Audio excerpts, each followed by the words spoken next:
Hey, what's up guys? My name is Artorigold with LFG, and today the new Dota update has dropped.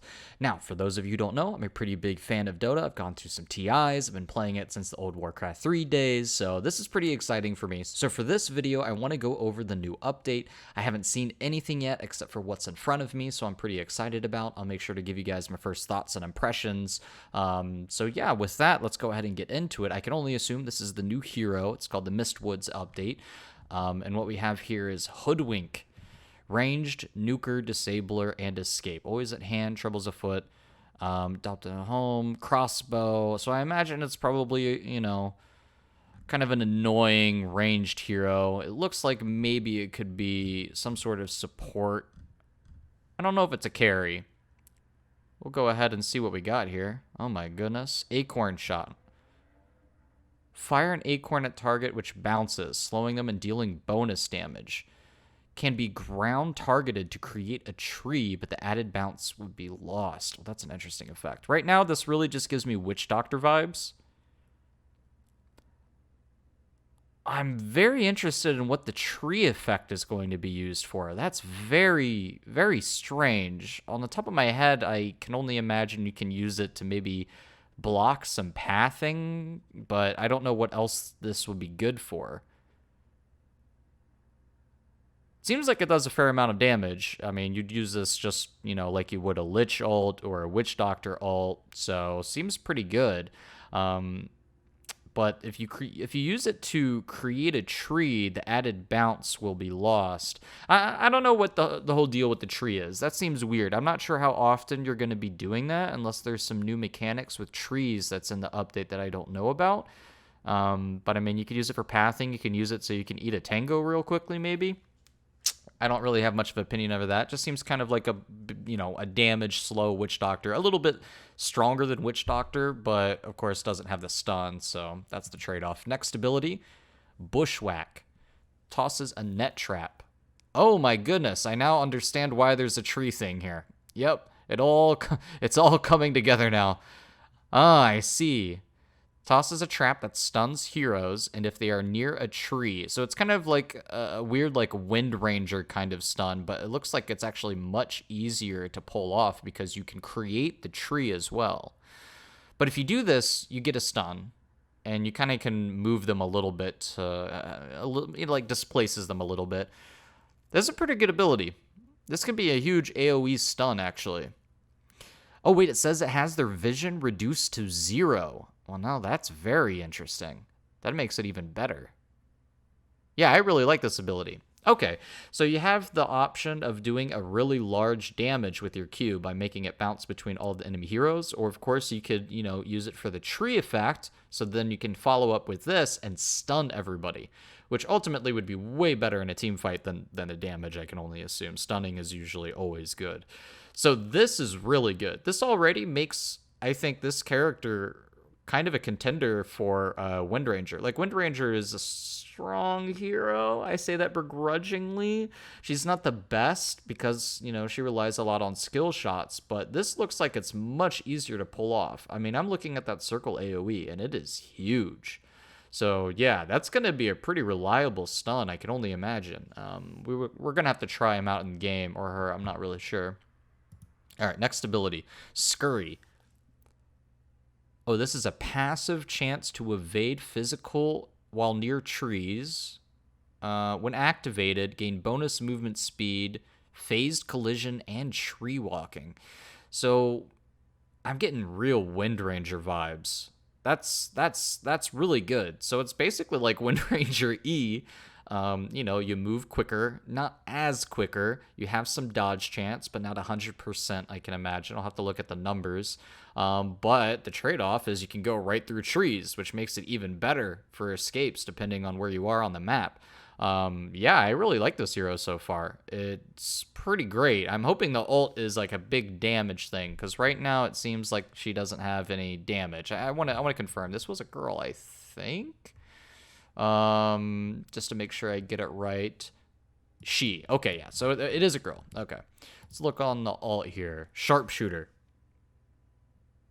Some sort of channeled ability. Ooh, Interesting. So you charge up and fire a deadly bolt, dealing heavy damage, slow. Oh, wow, that goes really far. And break. The damage and debuff duration scale up in time with her charge. So the longer you charge, the more damage it is. It looks like it's a skill shot, though, so I can only imagine a lot of people missing this, and that would suck. But it looks like it does a lot of damage. Yeah, this is, I don't know why, I'm getting Wind Ranger vibes, like, to the max here. Basically, instead of Wind Ranger W, it's alt, but way stronger. But also, if you miss it, it's way worse. I wonder if the range has anything to deal with it. Obviously, if you charge it up, it's better. But if you hit him, like, further away, the longer it is, I wonder if that affects it at all. Okay, so first thoughts, this is pretty good. I think this is probably more of a support kind of character. I wouldn't imagine this being a position 1. Maybe you could see people going mid with it, depending on how much damage is done. But I feel like this is like a position 4. It definitely feels like a position 4 hero off the top of my head. I mean, you have a really good AoE stun, and then you can kind of just get this big ult off in the back. And you don't really need items to do damage. I'm going to have to see like what her auto attack range looks like and kind of, you know, what her base stats look like. I don't even know if she's agility or what. That also could affect my thoughts a little bit. But right now, I imagine that she's position 4 probably. I could see people maybe going off lane with her, kind of like how you would take a Wind Ranger off lane just to not die and stay in the back. You know, if you're ever in trouble, you can probably just run through the trees and escape, or you could probably even stun them and run away. The stun has a really good setup potential. It's going to be great team fight. That's a great team fight ability. Oh, they have some wallpapers here. That's cool.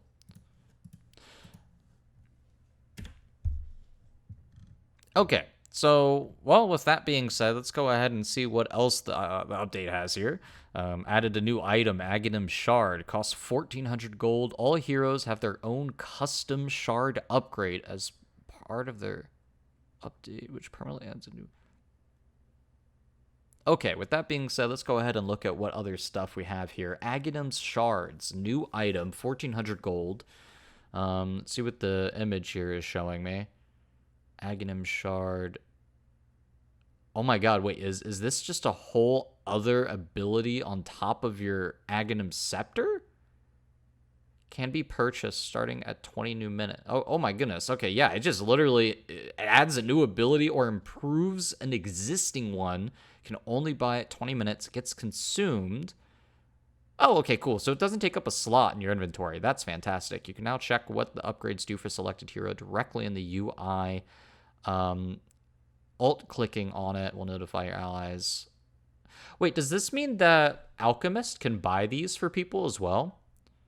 Oh, man, this is going to be a big update. I can only imagine the stuff that's going to go down. 1,400 gold.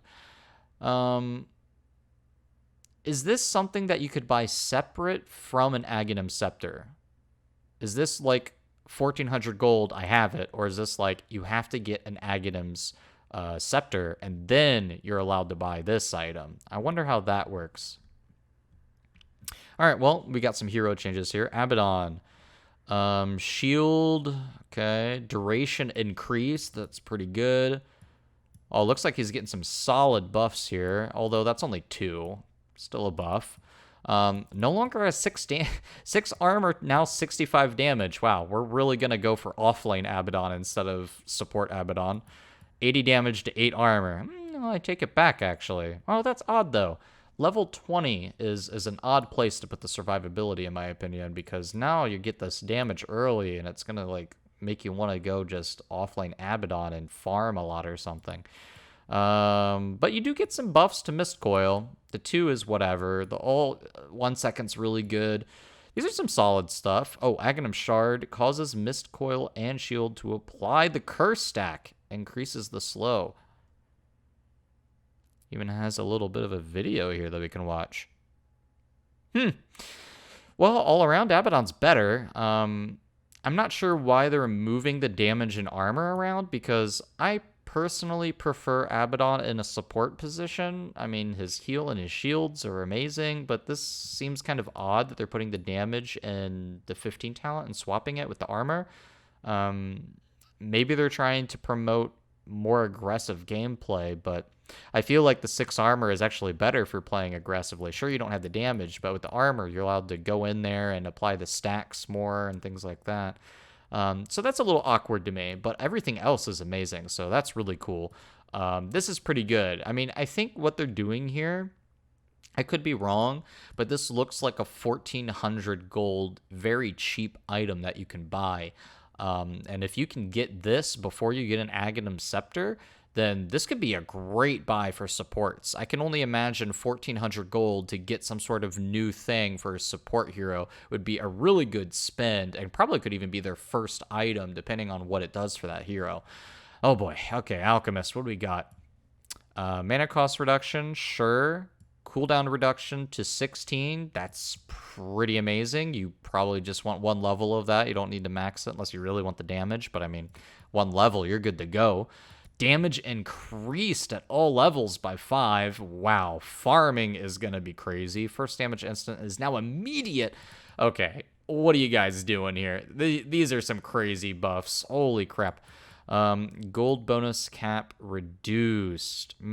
Okay. If an ally already has a scepter buff or the item, it refunds them. So wait, you just get the gold back? I imagine you try to use it on someone, it just gives you the gold back or something, and it eats the item. Nothing happens, but you have to buy it again. I don't know. Granted scepter buffs provide the full... Oh, wait. Could you just like stack? Scepter damage spell amp bonus reduced from 30 to... Okay, that's pretty big nerf. Level 20 reduced. Okay, so they made this guy so much better at farming. Shard ability Berserk Potion. Throw a potion at an ally, applying a Dispel, 50 attack speed, and 40 HP regen. Cast range 80, cooldown. Can be used on self. Wow, so we can stack HP regen. That's insanely good. That is insanely good. Alchemist, I think, is going to be insanely good this patch, from what I'm saying. Just everything that I'm seeing up here. The farming is going to be way better. The stun's going to be better. You can fight earlier. Oh, this is nuts. 5% cleave. Whatever, right? I'm not sure what's going on with the scepter buff thing, but I can only imagine that that's not really a big deal. It just sounds like, oh, I messed up. I gave him a buff. Okay, here's a refund. So that doesn't seem like a big deal, but yeah, that seems really good. Ancient Apparition. Okay, mana cost reduction. Okay, new ability causes it to do 40 DPS and reduce attack speed. That's not a whole lot of damage. That's not that good. Ancient Apparition, I am unimpressed. I mean, that's okay. But 40 DPS, that's whatever. I mean, the Ice Blast travel time, that's good. I'm not really too impressed with the 1400 thing here. That does nothing for me. Oh god, Scepter Rework, Anti-Mage. Mana Break Burn reduced. Okay, good. Fuck Anti-Mage players. 12 agility to 8 armor. Wait, why are we making you tanky? 15 reduced. Okay, that's good. Nerf him, yes. Nerf him to the ground. 20 talent changed. Oh, interesting. We're increasing the ult. Okay, Scepter grants Blink Fragment. Blinks an illusion at the target, location, or enemy. Attacks them. Use blink cast range. Okay. Illusion cannot be controlled. Casting Counterspell also casts it on the illusion. Let's go ahead and take a look at this. Oh, okay. Well, I'm glad that they nerfed him a bit. This is going to be a little annoying, but this is okay. They nerfed him a little bit. Good. I don't play anti-mage. I don't like people who play anti-mage. I don't. It's not a very fun hero. Yeah, it's all right. It's okay. I'm not too impressed with it. All these abilities are very like minor Aghanim Scepter. That's gonna be great late game, just like anti-mage. Great late game. Not gonna do anything. Probably not worth buying. Early game, mid game is just kind of bad. Arc Warden nerf. After impacting an enemy. Spark Wraiths now spawn a new Wraith, then starts its activation period. Oh my goodness. It looks like you get a magnetic field, pushes people away. Allies then get 20% magic resist. That's great. Yeah, no, that's really good. What do we got here? Nerf, reduced cooldown reduction. That's nerf, that's nerf, that's nerf. That's good. He needs nerfs. It looks like we're making the wraiths a lot stronger, though. Never mind. They changed it. They changed to 250. Okay, never mind then. Yeah, that's pretty solid. He needed nerfs. I can't really complain about this. He's one of those heroes that you see at high level play all the time, and for good reason. People who know how to, micromanage all his stuff is just too OP. Axe. Let's see what we got here. So Axe, Battle Hunger, cast range rescaled. Berserker Call applies Battle Hunger. Battle Hunger reduces armor by 7 and grants you 7 armor, I assume, per affected target. Half on creeps, so 3.5. And lowers the cooldown. Ooh. I like that. That's a really fun scepter. That's really good. That's really good. I like that a lot. Movement speed to mana, and then mana to movement speed. Sure. Earlier mana, sure. 15 change from attacking procs counter helix to 300 health. Nah, that's kind of unfun. Because attacking, that was a fun kind of troll thing. This is good, but this was fun, so that kind of sucks. So this is kind of miserable in the early game. Axe is going to be even more obnoxious, having more mana, being able to just, put his thing on you in lane. But it is level 10. The laning phase will probably be over by then anyways, but the mana is only going to help him. The 20 movement speed was whatever. Yeah, that's all around. That's a buff. I can't really complain about that. What do we got here? So causes your attacks to have a chance to... I see. Okay, so they just changed it completely. So they removed it and turned it into the item, and it also gives you 20 attack speed. Yeah, okay, this is better, actually. Now that I see this 300 health, that's better, because now it's just like, if you're min-maxing, bam, right there. That's way better. Okay, that's good. Axe is going to be nuts. I like that. Not nuts. He's not OP, but he's better. He's definitely better. Bane. Night vision. Looks like he can see in the dark. Fantastic. He has dark vision, 60 feet. Brain sap damage. Changed to pure. Okay. But reducing it by a lot. No, okay. That's good. It's quicker, does less damage, but also pure, so maybe it'll do more damage. Fiend's Grip changed to pure, and I assume the damage is reduced. It is. Okay, so everything's pure. Swapped hotkeys. I don't know why. Oh, okay, we rework it, I guess. Okay, reduces all damage, 55%, and regen, and cast speed. Oh, that's going to be annoying. Lasts 8 seconds, does not pierce. 8-second cooldown, that's a lot better than 20. Cast range, pretty good. Mana, pretty good. Cast point, quick. Buffing the spell amp, which is crazy considering it's pure damage. Nerfing cast range. And nerfing the little damage by 50. But I think if you think about the spell amp, it might actually be fine. Let's see what this does. Okay, we got an illusion.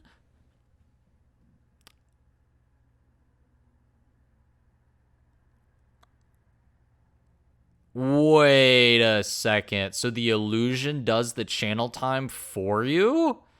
Holy. It takes 750% damage. But holy, that's insane. In a 1v1, you win easily. Problem, in a team fight, this illusion is gonna be miserable because I think it would be better to just have a BKB on when you ult late game, right? Like, it's just more reliable than a illusion that'll get like one shot. It takes 750% and immediately dies if it's interrupted. It's amazing early game. That's a super good early game, but I feel like late game it would be better if you just had a BKB and ulted them yourself. But That's really cool. I like that a lot. Bane looks like it's going to be really fun. This may be a very long video, by the way, guys, so I apologize for that. But you know what? Purge's videos, I bet, are even longer. All right, Bat Rider. Bam, 1 armor. He's god tier now. He can't be stopped. Sticky Napalm no longer does less damage to creeps. Sure. Stack damage reduced by a lot. Late game, it's literally 1, so it's not a big deal. But 10 to 6, that is big. Woof. Slow rate reduced. 40 to 10. Oh God. Oh, you hate to see it. Oh my goodness, the radius increased. Who cares? You're butchering my boy, dude. Oh my God. Movement speed decreased. What are you doing? Cooldown increased. Oh God. Oh boy, 75 more range. Flaming secondary range increased. More movement speed. Okay, 12% cooldown reduction is now 2 charges. That's pretty cool, but oh man. Oh. I know, kitty. They're butchering my boy. Dude, this shard ability better be nuts. You can cast it on an allied hero, giving them 80% damage reduction. And only has a 20-second cooldown when used on allies. That is pretty nuts. That is actually super fucking cool, and I love it. But is it worth it? None of this was good. That 1 armor. They should have given him like 20 armor, dude. These are so many nerfs. These are brutal nerfs. Level 1 to 10. Holy. I mean, maybe it needed to be nerfed, sure. But by that much? Oh, man. I don't know, guys. Bat Rider doesn't seem like he's for me this patch. I mean, this new ability, it looks fun, but my God, this, not worth it. I don't think it's worth it. Really cool new ability. I mean, Bat Rider support, I guess. I don't know. Like, what are you going to do with that? I mean, sure, it'll be good. Late game, it's the same, but early game, you are going to be weak, and you're gonna feel it. You're gonna feel just how much weaker this hero is. So I don't know, maybe Flaming Lasso makes up for it because it's a 20-second cooldown and damage reduction, so you could save, like, if you're babysitting someone. That's great. But yeah, you're not gonna be playing Bat Rider offlane, I don't think. I think you're just gonna get this ability and then just roam and babysit probably. Yeah, that sucks. Well, let's move on to Beastmaster. Let's just go ahead and look at what the ability does, because that's the fun thing. Okay, you summon the Hawk.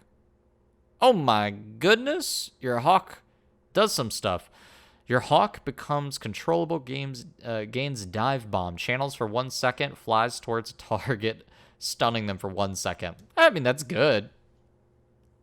That's pretty damn good. Yeah, no, that's pretty good. It's not amazing, but it's 1,400 gold good. Like, that's just straight up, that's good.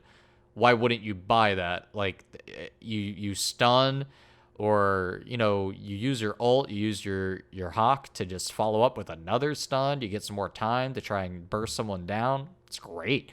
Let's see what we got here. Oh, we increased the damage of the axe at every level. That's insane.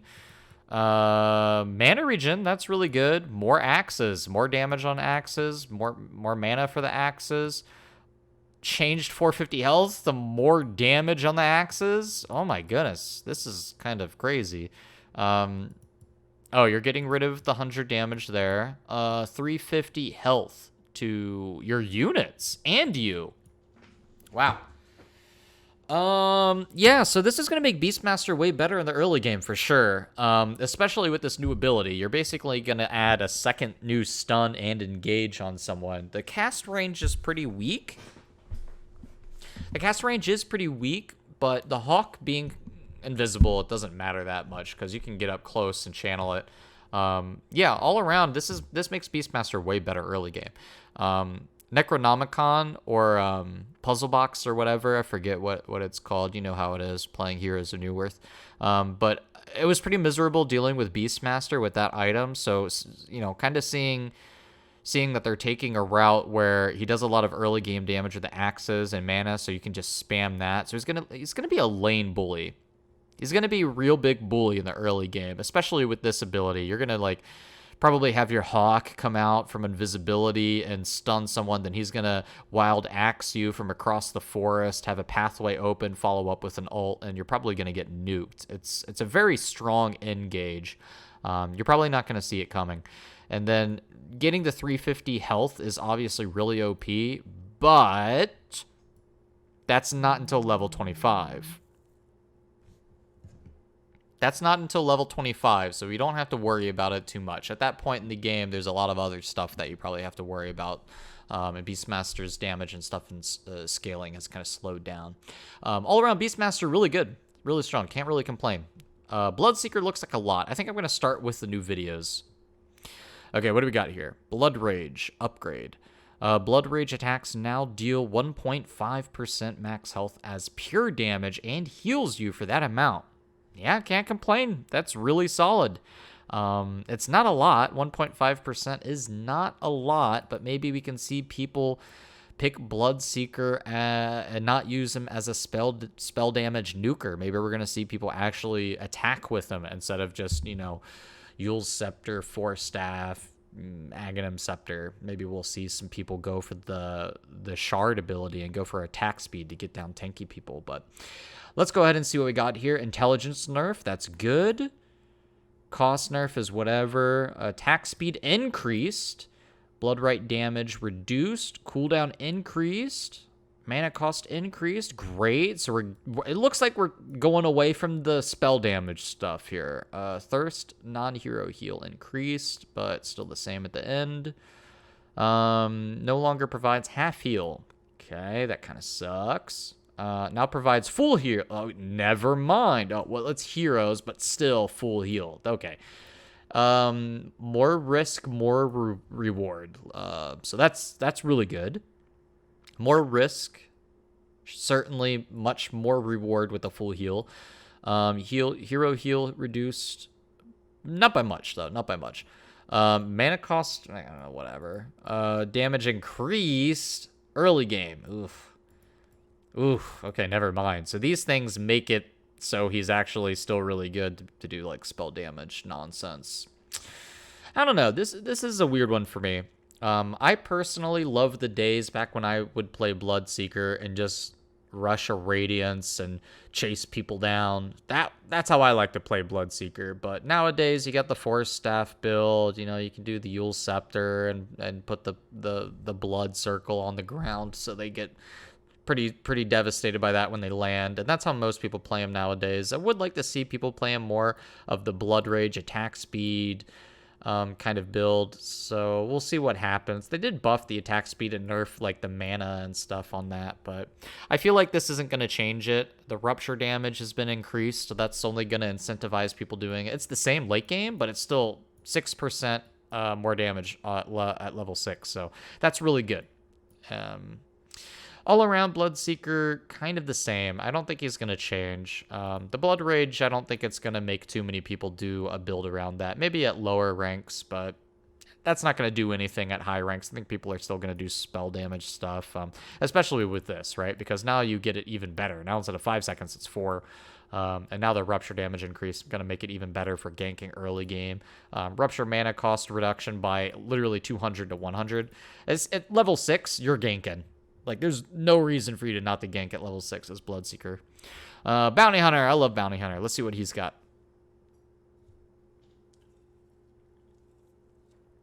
I don't know what happened. Allies gain 50% of the speed boost. All right, sure. That's great. Movement speed increased by 5. Great. Intelligence rescaled. I'm not a mathematician. We'll leave that for the suits in Washington. Maybe that's good. Maybe that's bad. Shadow Walk slow increased. That's good. Yeah, that's all good. It's not very exciting, but this is really strong. I think I'm going to play some more support Bounty Hunter with this. You can probably get the Shard. Just ult everybody. And then here you go. Now your whole team has 50% movement speed towards these people. It's a huge, huge win for bounty support especially. That's really good. I love it. Not too exciting, however, very good. I love bounty hunters, so that's a fun choice right there. Oh dear lord, Brewmaster. All right, let's see what you got here first. Oh, you got a new spirit. Creates a void. Has astral pulse. 500 AOE, 40% slow, and disarm. Ooh, just what we needed. He's gonna be even harder to kill. My god. Oh wait, Scepter Rework. Primal Split, that's 2 charges. Canceled at any time.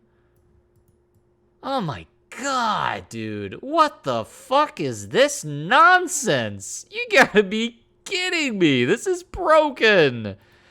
Oh my god. Holy shit.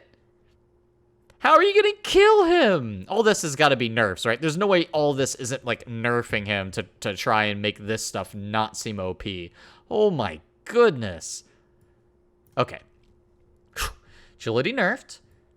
Provides 24% evasion, 24% crit, 190% damage.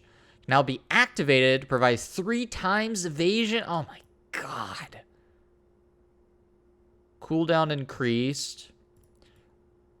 Armor increased. Why are you making him tankier?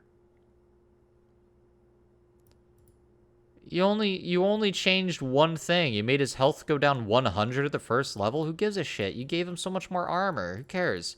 And you doubled his HP regen. What the hell is going on? He's gonna be impossible to kill. You gave him magic resist too? Oh boy, you reduced his health by 100. Who gives a shit? This is insane. 30% status. What are you guys doing?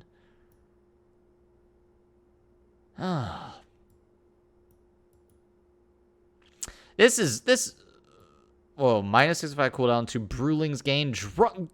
This is insane. What the fuck are you thinking, Ice Frog? What the Yo, who gave Ice Frog the crack pipe, dude? That motherfucker is insane if he thinks this shit is not OP. What in the hell? This is brutal. Ban this hero. My advice to you, ban this hero. This is gonna be miserable. He's never gonna die.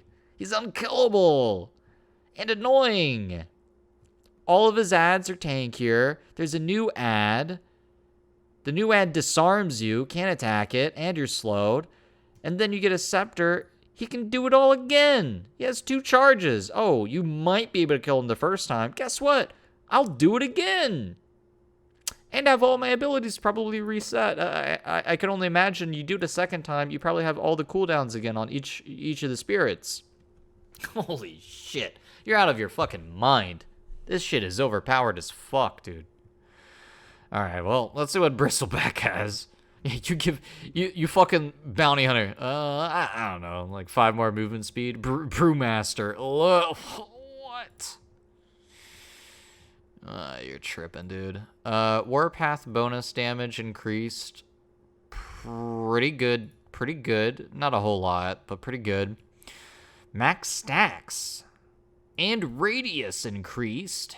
Oh, okay. So you just straight up don't even have to get a talent. Yeah, that's a buff. 15 attack speed sucks, but I mean that's a straight up buff. All right, new ability. What do we got here? What the fuck?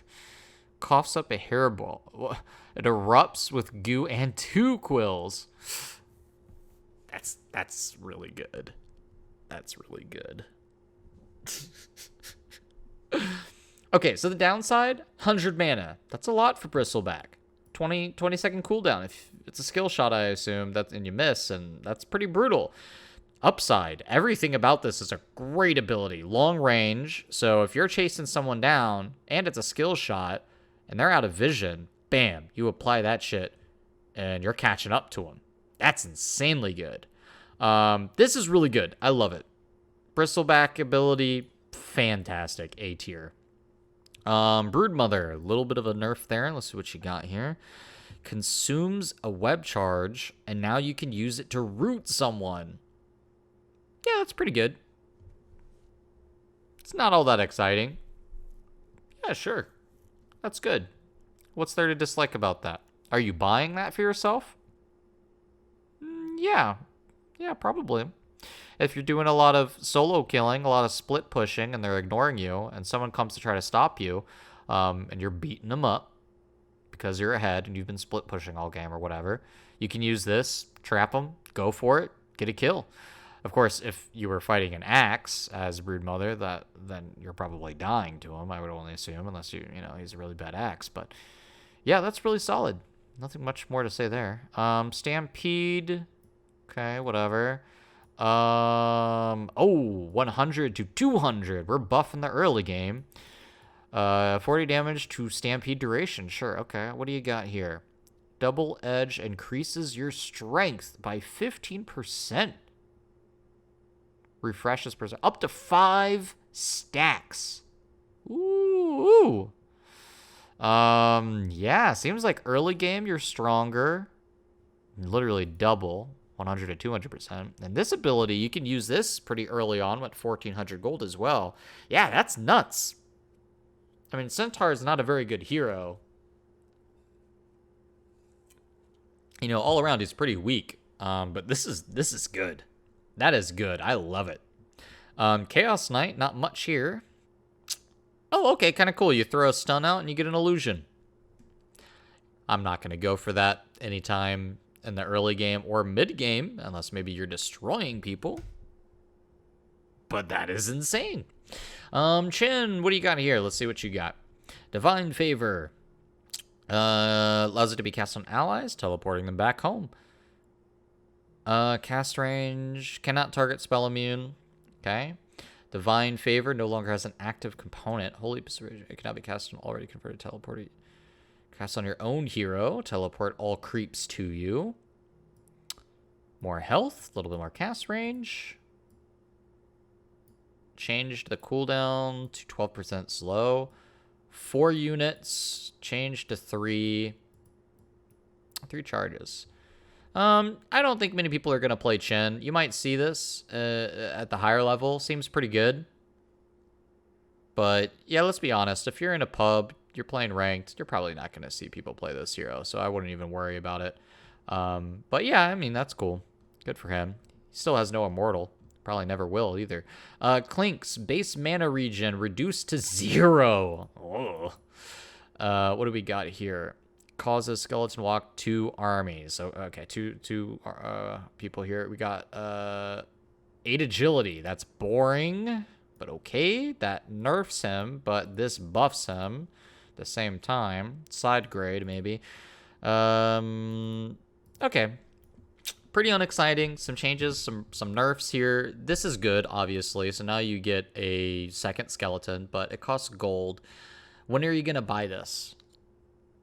If you're ganking a lot as Clinks, I would buy this. That's a pretty big DPS upgrade, pretty strong early game, so you could do that. Problem, of course, is that you don't have any mana regen, so you're going to be starving.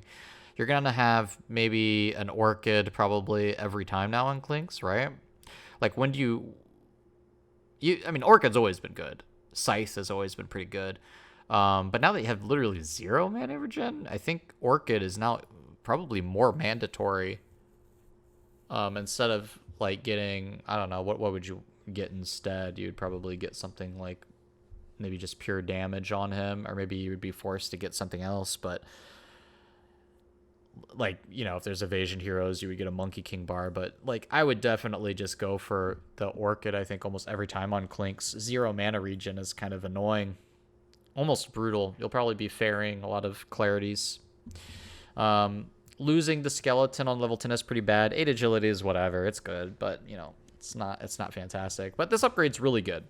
But yeah, I think the biggest takeaway from this is you probably want Orchid more than ever. Bloodthorn or whatever to upgrade it. Clockwork, what do we got here? Oh my god, he's got a jetpack. I love it. 40% change to spell immunity while inside cogs. That's nuts. I like that. Grants jetpack.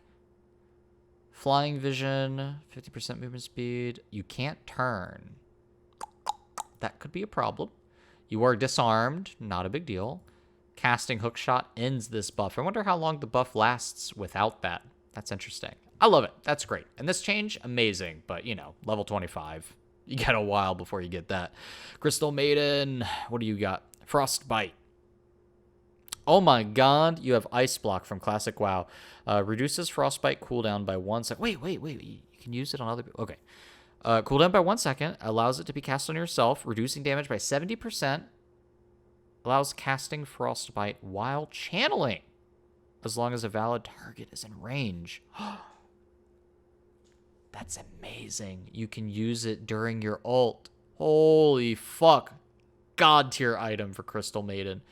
Not only are you having the 1 second reduced cooldown on your main ability, you also can use it on yourself if people are targeting you, which they probably will because you're a position 5 Crystal Maiden. But also you can use it during your ult. That's amazing. All right, let's see what's up here. Damage interval. Okay, quicker. Sure, that's better. Quicker damage. DPS charged, fixed, rather than being defined by... Okay. Yeah, whatever. Who cares about the damage? Right? That's fine. This is amazing. This is the takeaway. You're buying this. 100%. There's no way you're not buying this. If you have money to spare, you're getting this. You probably still want to get, like, Glimmer... you know, before this, but I don't know. It depends how well you're doing in the game. I would, if you're winning, I would get this 100%. I get this 100%. Darkseer, Scepter Rework. 2 charges, increases duration 20 and health. Oh, you can pop that on allies. 2 of your allies get 20 seconds of 350 health. That is nuts. Holy shit. Radius also increased. Oh, they got rid of it. But they got rid of the health. But now you get the armor. So now armor plus the health. But you do need to buy it. So 8 armor to 1 slow. That sucks. I'd rather just have the armor. But I see why they got rid of it. Because you'd be able to stack it, which would have been nuts. Okay, what do we got here? What? Excuse me? Wait, hold on a second here. What is this? What? Is this JoJo's Bizarre Adventure, dude? What in the fuck? Normal Punch. Passive cooldown attack. Causes your next attack on hero to knock an illusion out of them and stun them for 2 seconds. 250 damage. Based on how far you've moved. Interesting. So if you're faster, it's going to hit harder. 14 seconds. Max power, 1500 doesn't... Okay, this is cool as shit. This looks amazing. I love it. I want to play Darkseer just for this item. Just for this. I want to play Darkseer because of this. This is amazing. The Scepter Rework, of course, is great. Now you can buff people with 6 armor, 350 health for 20 seconds. 2 of them, too. And the radius got buffed. Yeah, this is fantastic. I love it. I would love to play Darkseer now, which is pretty rare because not a lot of people like playing Darkseer. I mean, I play him in offlane occasionally, but, you know, he's not my type of hero. I'd rather play someone like Night Stalker or something in the offlane. Just more fun for me. Let's go ahead and see what we got here. More int. Well, let's just look at this because this is the cooler shit. Cursed Crown. Oh, it applies Bramble. That's really good. Yeah, you're playing support Dark Willow. You're getting that. That's good, especially if nobody's buying a BKB. Cast range increased, even better. Cast range increased, weaker early, level 1. That's okay. Gets way better. That's good. Nerfing that, though. Stun duration increased. That's good. Interesting. That kind of sucks you're getting rid of that, but... Okay. 2 seconds less, and then... Oh, okay, you're swapping them. Okay, no, that's good. That's fine. 10-second CD to 8. They're nerfing that a little bit. Okay, and duration increase. Yeah, all around, great changes. I can't really complain. This is whatever. None of this really changes. It's not, like, too big of a deal, to be honest. The best part about this, obviously, is the new ability is fantastic. And as support Dark Willow, you're probably going to be buying that for 1,400 gold. Dazzle, bad juju. So launches an attack. 3 closest enemies. Prioritizes heroes each time. Oh, each time you cast an ability. Yeah, that's pretty amazing. Scepter Rework. Ooh, dispels allies, increases heal by 60 and damage by 80. If you got money on Dazzle, this is good. All right, what do we got here? Better early. Or I'm sorry, better late game, but worse early. Cooldown reduced by a lot, 60 to 42, a lot. Cast range increased a lot for early. 30 heal to 35 attack speed. That sucks. This is all good. This is all good. This is really good. This level 15 talent, I don't like it. 35 attack speed. I mean, it's okay for support. There's like only a few instances when attack speed are good on supports, right? And that's when there's a Phoenix in the game and you need to attack his stupid egg as a support. It's good in like that situation. But let's be honest. You got somebody picking that talent on your team. They're not doing it to try and help your team in that kind of manner. They're picking it because they want to do more damage. They want to get a Desolator. They want to auto attack. So I don't like that. It's good, just like the attack speed on Crystal Maiden is good. You can attack Undying's tomb and get rid of it quicker. It's amazing. But are people going to be using the attack speed for that? Go into low priority games and tell me how that attack speed buff is being used. Probably won't, because nobody's picking a support hero down there. You're not even going to see them. You're only seeing carries, so. All right, Death Prophet. What do we got here? Spirit Siphon now drains armor per second and gives it to you. That's insane. Base movement speed increased by quite a bit, actually. No longer drains movement speed. Ah, I see. Replenish time better early. Ghost speed up. Turn rate better. Talent changed from Exorcism grants haste to 20-second replenish time. So Spirit Siphon is better than ever. Better early game. Draining armor is insane. So yeah, the only thing that sucks is that they're not going to they can maybe get away from you because they're all so fast. So that's kind of the takeaway from this, is that maybe they still get away from you. It's stronger, but they can maybe get away from you. You're faster and you can commit, but yeah, they might get away. But it's stronger. So yeah, that's the trade-off. Still really strong. Maybe even I might even see myself getting something like a Rod of Atos. Just net them, net yourself, drain them up. Seems pretty good on paper to me. Rod of Atos on Death Prophet. Yeah, a little less tanky, but you still get some stats, so it's not terrible. All right, what do we got here?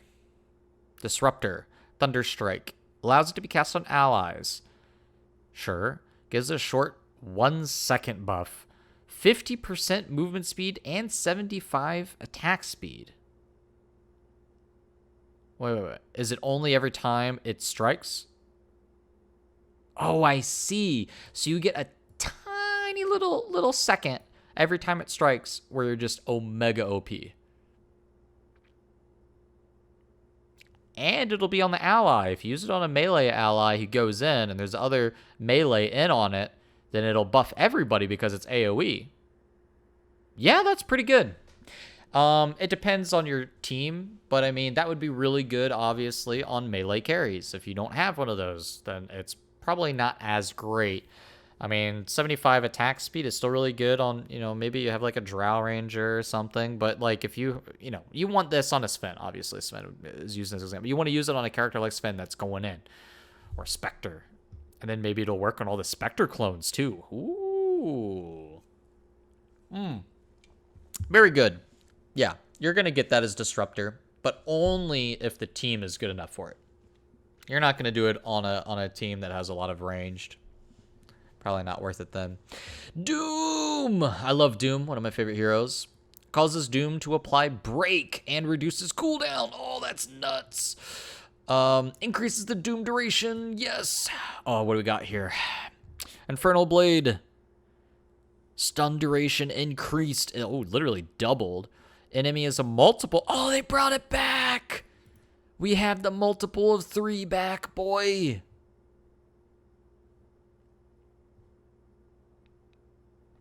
Ah, I love it. I love it. They get stunned for even more, take bonus damage, multiple 3. For those of you who don't know, this is what old Doom used to do. He used to have a multiple of 3 mechanic that did a lot of burst damage. Oh, man, this is great. I'm playing Doom. This patch, Doom, baby. It's all Doom. Welcome to Doomtown. All right, DK, what do we got? DK. Dragon Knight. Wow. He is lighting it up. Fireball. That is a big fucking fireball. That's more like Yu-Gi-Oh! Cursed Dragon scorching the entire plains so Weevil doesn't have his bug bonus. Grants Elder Dragon form. The fireball ability ignites 450 a lot. 80 DPS. Woo! 10 seconds. Woo! You know what this is? You know what this is? And I kind of hate it, but love it at the same time. This is bringing back the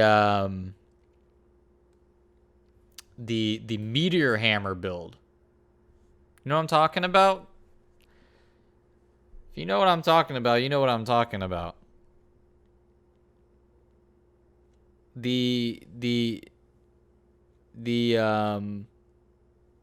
Meteor Hammer is an insanely good item with DK, especially mid, if you play him that way. So basically what you do is you get your stun up. So you go up into them, you stun them, and the duration of your stun is so long that you can use a Meteor Hammer on top of them and then burst them down, and they just die. And it's insane. And then, of course, you're in your ult form, so it's like, you know, a ranged stun. And then because you're so tanky and you're probably mid lane, you use your Meteor Hammer on cooldown on the towers and creep waves as well to farm. And since this is only 1,400 gold, you get a Meteor Hammer probably first, and you use that to farm with. And then you get this, and you put that on top of them. Oh, it's insane. It's not how DK used to be played. Meteor Hammer is not played all the time either. A lot of people just, I don't know what they do. They go like Shadow Blade or some shit. But I think Meteor Hammer, unironically, is pretty good on DK. And this makes it even better. Because now you stun them, you fireball them, Meteor Hammer, they're burning, they're stunned, they can't move, you're auto-attacking them, and you nuke them with your fire breath. It's insane. So yeah, that build is going to be really good. This is also just good for farming. It's a 20-second cooldown. You don't have much mana, so that's your big issue. But let's see what they do here. Mana cost reduced. Well, okay then. That's good for you.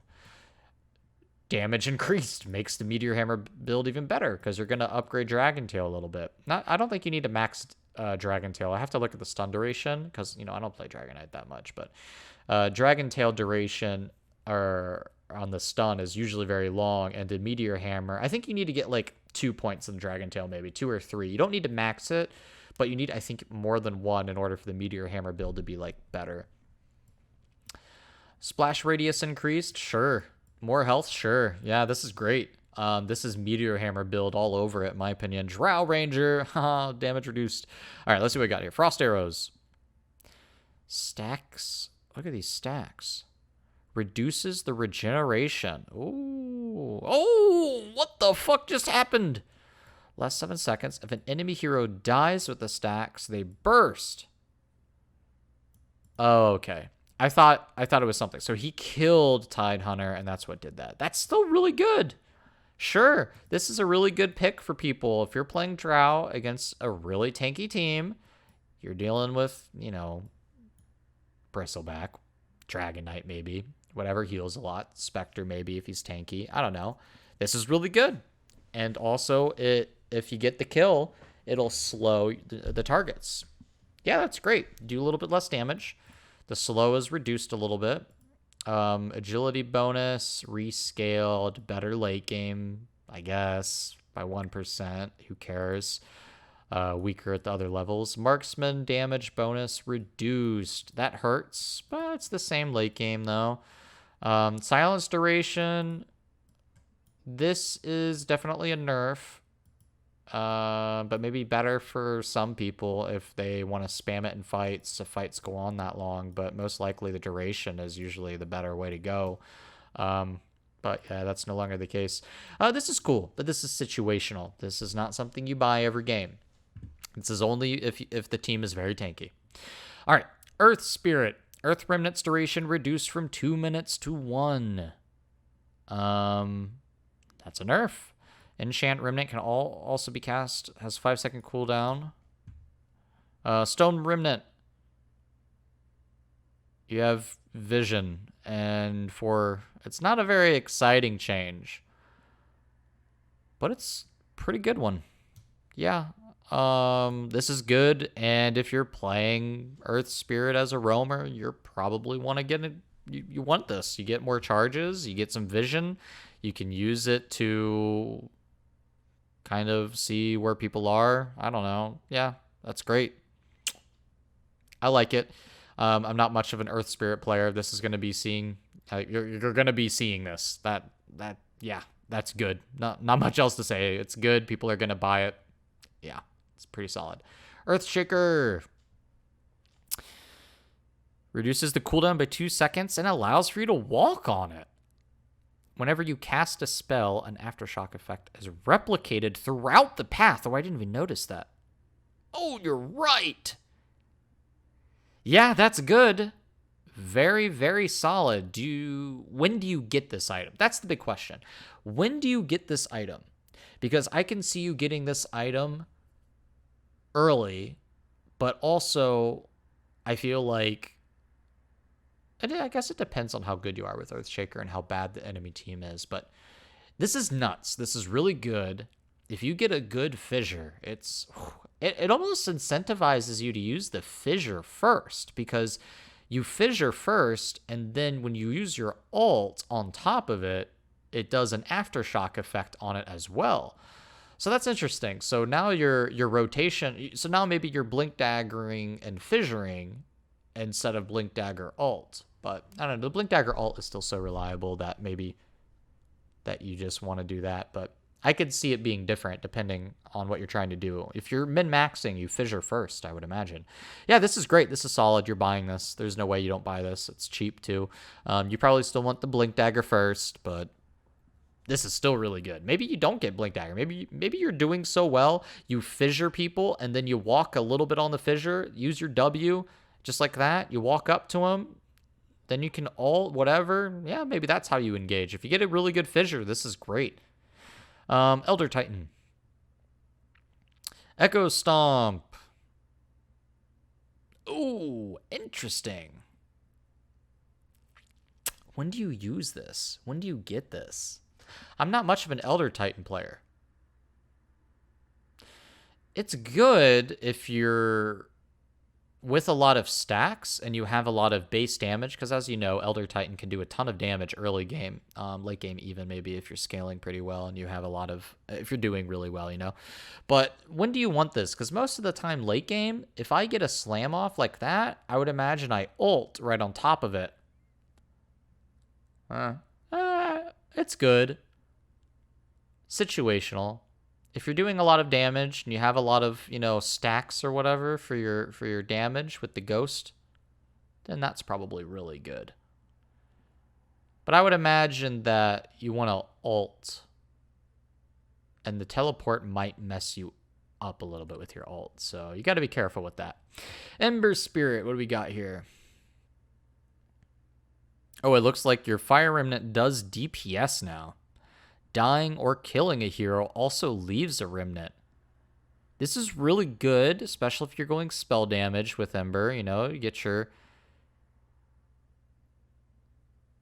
your spell damage up with that, and it's an early purchase too.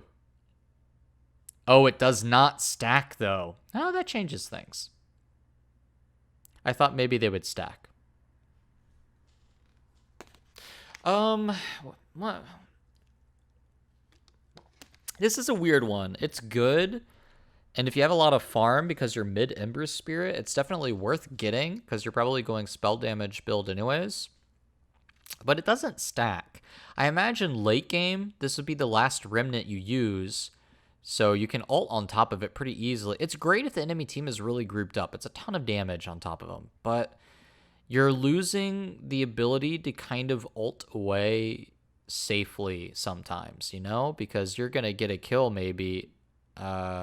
You want to ult away after that kill, and instead you just ult to the location of the person you just killed instead, right?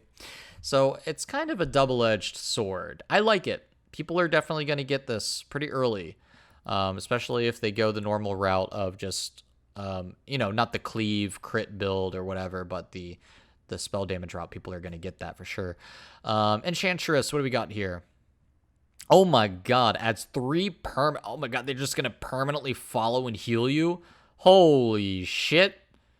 Motherfucker, that's insane. That's insane, and that is annoying. Enchantress is already really hard to kill. This is only going to make it worse, boys. This is only making it worse.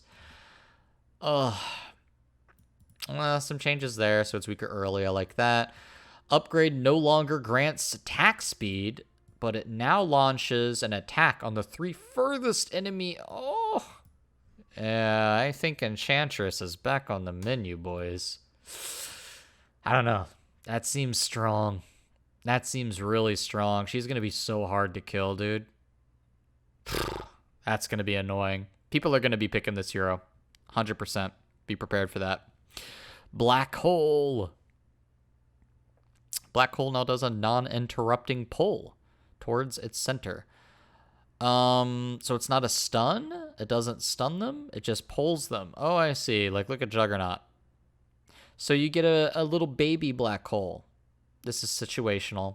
It'll be good against people, but obviously you get people like Juggernaut who won't give a shit. Anybody that has BKBs or has spell immunity or even status resist probably doesn't care about this.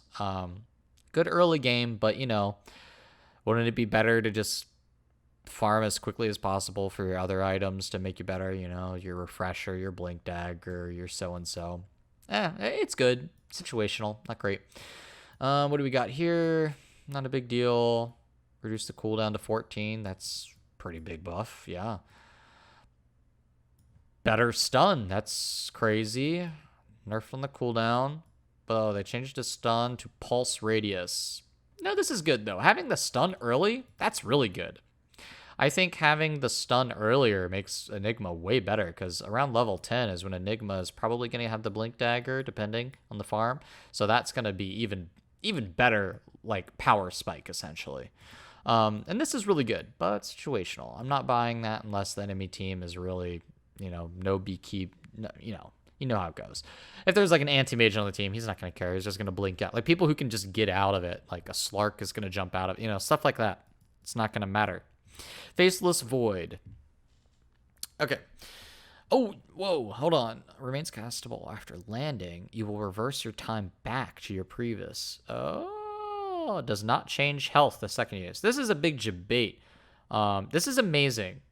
You get your Aghanim Scepter with that, and you're stunning people through the dash. Oh, boy. So that's good. Reduce the damage by a lot. Reduced the range, probably because of this. Base damage unchanged, but agility reduced. Yeah, so there's some pretty big nerfs here, but this is really big, but also situational. Like, you're probably only going to do this if you have the upgrade and you're stunning people through the dash. So, it's good, but you're not going to buy that early. Whew, what do we got here, Grimstroke?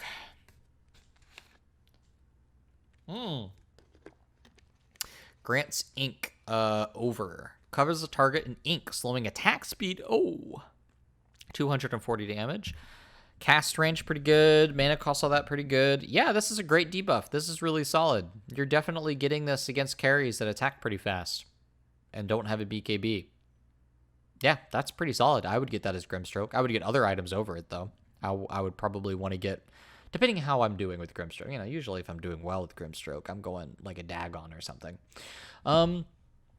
More attack range. Ooh, you can be harassing, more harassing there. Damage reduced. 3 seconds, a little bit of a buff. Mana cost reduced. Nice. Nerf early game, buff late game. Ooh. Okay. Okay, refreshes the cooldown. Okay. Inkswell to cooldown. So you're doing a lot less damage overall, but the makeup for it, you can get the ink ability and kind of debuff them. The only other reason why this is really good, obviously, you use your ult, and then you can use this on people, so you can use it on 2 people. So that's pretty solid. I don't know when you would buy this, though. I guess you could get it before a Dagon if you want to be annoying. It's going to be more annoying in the early game. Late game, people have BKBs, and it's not going to matter as much. But early game, mid game, this is really solid, especially with your ult. Yeah, it's pretty good. These changes aren't huge, but they do kind of hinder you back a little bit. So that's a little unfortunate. Gyro. Rocket Barrage hits an extra person. Okay, yeah, that's pretty good. I don't know if you're buying this anytime soon, though. Ooh, 0.1. This is better. That's better. Yeah. A little bit less, but like it's better, honestly. If you have bad luck, that's better. Oh, 7 agility is good though. More armor. Huskar. Causes inner fire to reduce healing on people and movement speed slow. Situational, obviously. You're not buying that unless people, of course, have a lot of healing. But pretty good. You would use that against an enemy Huskar, ironically. Max attack speed increased, 30. Oh, yeah, that's a lot. But the same, late game. Increase the break duration. Okay. Break cast range increased. Okay, well, they got rid of that. But they got the cooldown. That's pretty good. All around, I think that's better. Level 25, more attack range. Yeah, that's pretty solid. Pretty solid changes. A little bit better all around. And this is really good against tanks. So yeah. Causes Ice Wall to become. How often can you use it? Are you able to use it as much as he is right there? 1, 2, 3. Why is he able to use it 3 times? Nice. Okay. More farming, more split pushing. Sure. 10% more damage. Ooh, level 10 too. That's gonna be crazy. People are gonna be going Chaos Meteor. 40 deep. What? Okay, are we Ice Wall? Is this what we're trying to do here? Nerf, sure. Sure, Nerf. I don't understand what's going on with the Ice Wall. Do you have charges? Why is he using it so much now? Is he get 3 charges of the ability? I'm not an Invoker player. I don't know. I don't touch the hero. If you're able to do 3 Ice Walls and get 40 DPS Ice Wall, that seems kind of nuts. But again, BKB and you're fine. The real takeaway I have from this is that you have a lot of more armor reduction on your spirits, and you have 10% more damage on Chaos Meteor, which are in general really, really solid. They're nerfing Tornado and Alacrity, but not by much. This is really good, but I'm a little confused on the 3 charge. I'm not sure if you're able to do it that many times. There's not enough info for me to go on here. Oh god, what do we got going on with IO? Tether now stuns and deals 150, increases movement speed by 5%. Yeah, you're getting that. That's pretty damn good. Attack speed increased. Good. Nobody's going to do some trolley IO stuff, maybe. But they did increase his damage. Oh, no. I take it back. Slow increased by a lot. Oh, that's good. Increased the damage. Okay. Yeah, it looks like it's all buffs. Overcharge, now great spell amp. Yeah, it's all just buffs. besides the attack point. But they increase the damage. Yeah, no, this is good. IO is good. IO has always been good. IO remains good. If you're picking IO, you're getting that ability too. All right, Jakiro. Cooldown. Sure, it's better. What do we got here? Liquid Frost. Auto cast attack causes your ice to release frost, slowing by 30%, doing max health. Yeah, that's solid. I'm getting that. I mean, I'll probably get that before I get Aghanim Scepters, so yeah, why not? I wonder if you can use it on towers just like you can use your other one. That'd be sick. I wonder if they stack. Does this stack with your other auto attack, or does it replace it? I don't know. That's a question. Juggernaut Blade Fury increases your movement speed by 100 and attacks a random... I mean, that's good. If you're going early game Juggernaut and you're trying to snowball out of control, yeah, I'll get that. That's pretty good. Radius increased, makes it even better. Omni Slash, no wrong, okay. No longer restrict, okay. Ancients, sure, whatever. Movement speed, they changed that. I was going to say that would be really cool if you can stack that. They did increase the DPS on it, but that change kind of sucks. It's solid. It's not really like something I'm going to go out of my way to do a whole lot. If I'm doing really well on Juggernaut, I could do that and I could keep my momentum in the game going and just, you know, ideally keep the enemy team down and keep getting the kills. So that'd be really good, but, you know, situational. New ability. Okay, hold on a second. Okay. Where do we start? Added solar behind new basic ability. Lowers the target's magic resist by 30%. Causes the target to become increased slow as they move. Each 100 units move reduces the movement speed. Oh, they removed the light. Spirit form is alt.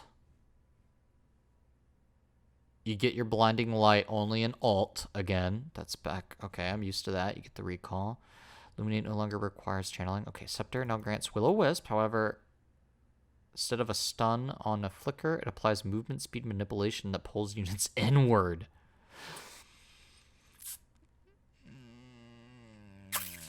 Not as good. Not as good. Oh, right. Yeah, Will-O-Wisp is just gone. Oh, this is just your old alt. Oh, my goodness. Okay. No longer having Will-O-Wisp sucks. However, you get old spirit form, which is fun. And I liked it, and I missed it a little bit. And the Scepter gives you Will-O-the-Wisp. Good luck affording it, but it's also worse. Okay, what do we got here? Okay, it causes allies to heal during daytime, so you have to pay for it. Well...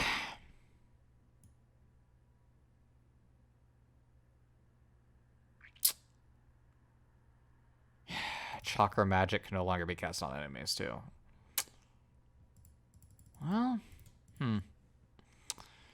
only time will tell. Old Will-O-Wisp was kind of god tier ability. The mana drain was really good in certain situations, but now it's a movement drain. I don't know what situations these are going to be good in. It could be really good. 30% magic resist is always pretty good. Getting your ult to spirit form is pretty good. But your blinding light, of course, you can only use on your ult now. And you don't have permanent ult form, which is unfortunate.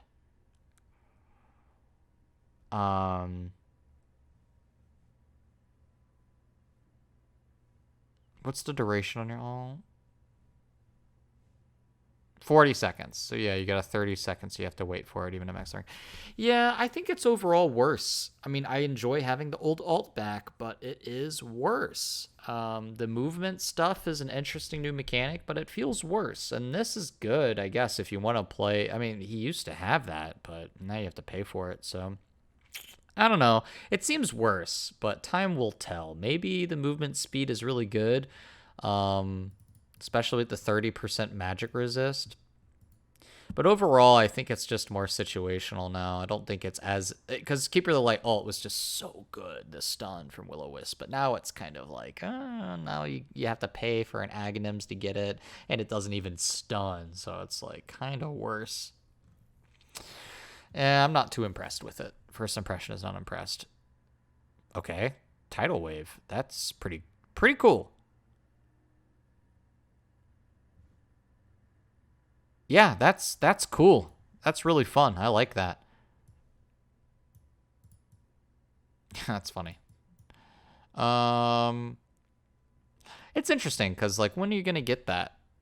It's a weird ability that kind of doesn't have synergy with what you're doing with your Q, but it also has a lot of synergy with your ult.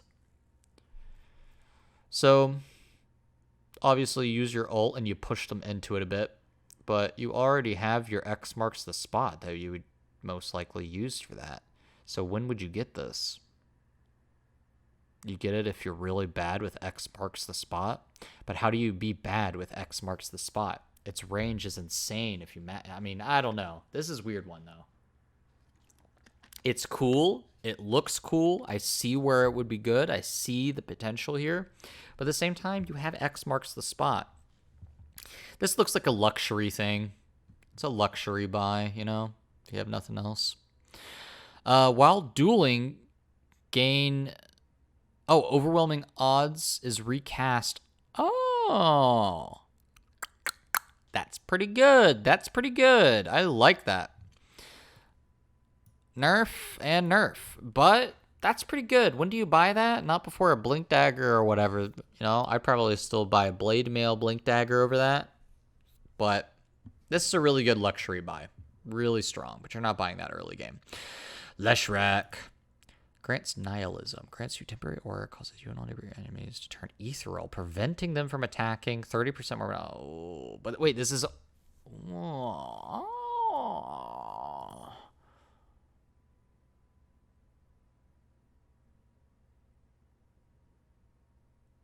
That's really good. And then this is really interesting too. It's a really long delay. 5-second delay is really hard to get off, but it is a really big AoE.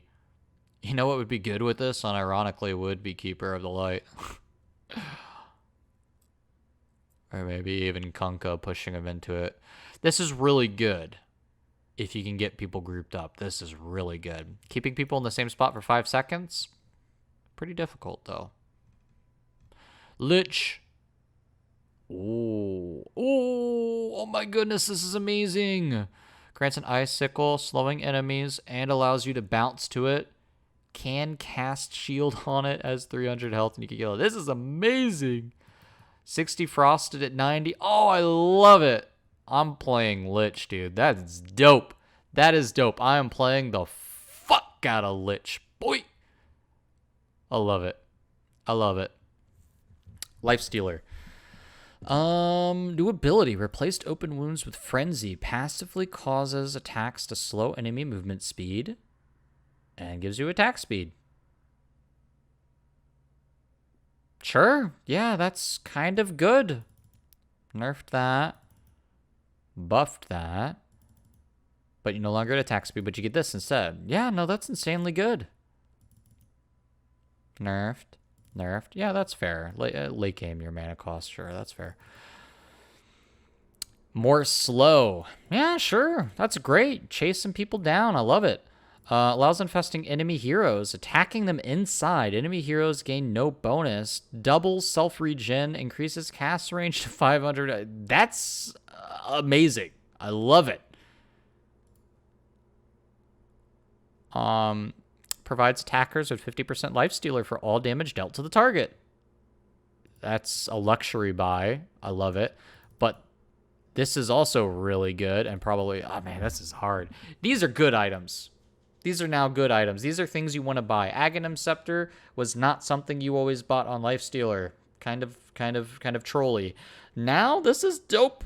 I love this. This could be really good. It depends how much damage it does. But, I mean, it seems like it could do a lot. If it only lasts for 4 seconds, I assume the damage is pretty high. Yeah, we'll have to see. That is first impressions, I am impressed. I am very impressed. All right, Lena, what do you got? Oh my, is this a double? Always travel its full cast. Hit all enemy units along its path. Oh, interesting. Interesting. Damage reduced. More attack speed, sure. More damage, sure. More health, sure. Yeah, solid buffs to Lena. This is really good, but it's going to be hard to aim. I don't know how big the hitbox is of this. It could be difficult to aim this, but it's good. I like it. I would buy this. I would definitely buy this. All right, what do we got for Lion? Mana Drain grants True Sight and reduces their attack speed. Okay, sure. That's pretty trolly.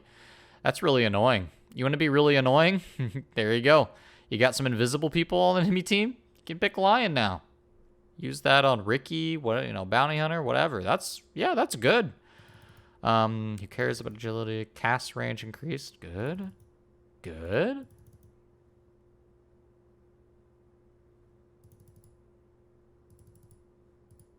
Some changes that are really good, and then some nerfs. Solid. I would definitely get this item against any invis. Maybe even against people that have fast attack speed with no BKB. Could still be really good there. Nerf.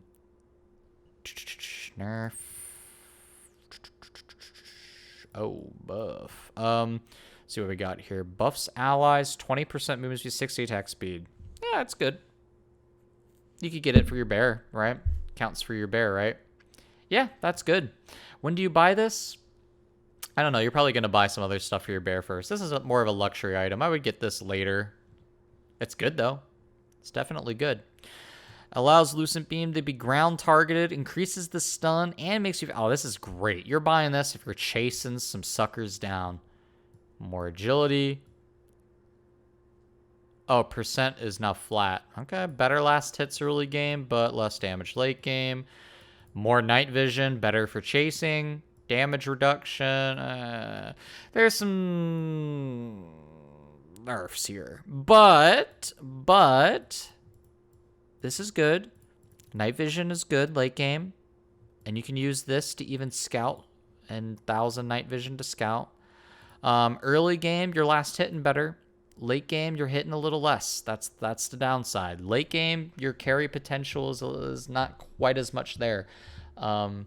But if you get an Aghanim Scepter, I assume that means all your beams also do this, right? So that's kind of nuts. Your stun duration on your ult is going to be better. So yeah, it's solid. It's solid. I don't know when I would buy this, though. I assume you're going to be farming better in the early game with the flat DPS, so maybe you'll have a lot more money. Summon Woofs causes one of your creep waves to include an additional woof. Oh, God. Rat Dota, baby. Rat Dota. Cooldown reduced. Mana reduced. 8 feral HP regen. More shapeshift speed. Damage increased. Yeah, this is good. If you're playing Rat Dota, this is for you. I mean, I don't know how effective this is going to be early game, but it's going to be really good and annoying in the mid to late game if people are not, if they're ignoring you. So yeah, Rat Dota. Rat Dota. Trying to go through this a little bit quicker because I have been talking for about an hour and 20 minutes, so we'll try to get through it a bit quicker. Scepter Rework releases 3 shockwaves going outwards from... Oh. After reaching the end, the shockwave comes back. And okay, not bad. Oh my goodness. Ooh.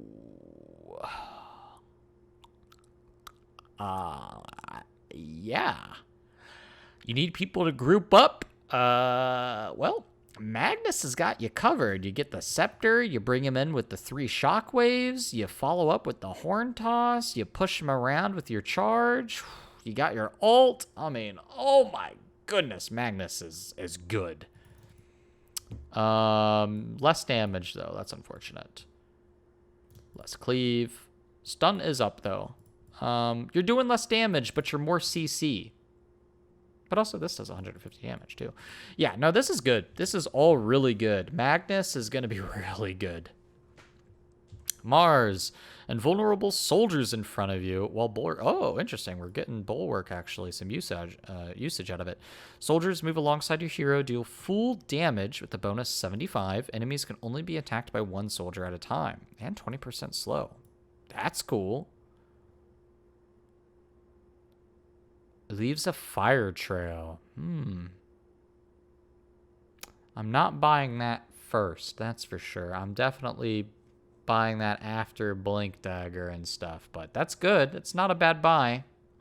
If you can get it in the mid game, it's good. Late game probably doesn't matter. The debuff the debuff isn't great. The Scepter seems cool. I definitely want to try out the Scepter. Other changes are very minuscule. Oh, that one's huge. 80 HP regen to 120. That's huge. That's good. 800 mana to 75 intelligence. That's interesting. Whenever you are targeted by a spell, Mystic Snake goes out. I wonder what this implies. What is the difference here with 75 intelligence? Does that mean you do more spell damage? Right? So not only do you keep a lot of mana, you now also do more damage with your Mystic Snakes, which makes this better. Still a luxury buy, though. Still a luxury buy, in my opinion. Scepter grants a new skill, Dig. Clones also do channels the ability, digs into the ground, dispels you, invulnerable, untargetable, restores your health. What the fuck? Ransack. My stomach is rumbling. I am starving, so I'm definitely going to try to get it through this video a bit quicker here. Ransack, 30% chance to apply to user 20 DPS. So this makes Meepo much harder to kill. This is cool as shit. 8% lifesteal to health steal, flat health steal. Poof damage increased. Oh, okay. So instead of getting your clone from, you get it from 25. Okay. That's a while to go, but you're Meepo, so you're going to probably get there a little bit quicker. That's insanely good. I like that ability. That's going to be really good. Like, top Meepo players, I feel like are going to be able to use that really cool ways. Ooh, plus 3 damage, broken. Sacred Arrow. Oh, releases a Starfall. Drops a second one. Grants a second leap and crit. I like the Scepter. If you're an Arrow Marana, that's going to be tight. I like the extra leap charge, but the crit is whatever. I mean, I don't play Marana to do auto attack damage very, very often. It's you know, roaming Marana, going for those fun arrow plays. That's a really fun change. I liked Old Scepter, but this is a fun change. I like that. This is probably more damage too if you get a big arrow. Monkey King. Oh, wow. We're just going to go ahead and double your armor like that, huh? That's a little much, isn't it? Oh, that's garbage. I mean, who gives a shit? Luxury buy, who gives a shit? 100 armor. That's insane. That's a little much. Morphling. 1 multi-shot. Remove the cooldown. I don't play Morphling that much. But I guess you could spam both multi-shots. Interesting. Interesting. I can only assume this is really good, but I'm not a big Morphling player. This is going to be really good for the shotgun Morphling builds, but I don't know when you would buy this. You're going to get your Ethereal Blade first, right? You want to get that, and then maybe this. I don't know. Morphling's still got a lot of farming to do. This is going to be a little bit on top of it, though. This is some frosting on top, you know? That's good, though. So that's solid. Oh, but this has changed. Well, this is also making you insanely tankier or insanely more damage. So that's good. But you no longer have that, which is pretty OP. But you do have it on this, though. So you'll probably have this before you're level 25. Naga Rework. Targeting immune or sleeping units. Reduces the cooldown too. Riptide. A stronger Riptide. 100 extra damage. Slow. Every illusion, just like it used to, or basically older Riptide. Yeah, this is really good. Scepter also really good. Being able to do that against sleeping units as opposed to being able to do nothing to sleeping units is really, really solid. This is also really good. You see the carries use BKBs. You can use that and wait out the duration. Yeah, Naga Siren's going to be seen a lot of play, I think. This is definitely one of those things you're going to see in high-level play, like 100%. This is just frosting on top, right? The luxury buy. This is going to be good. You're going to want it, but, probably not right away, not first.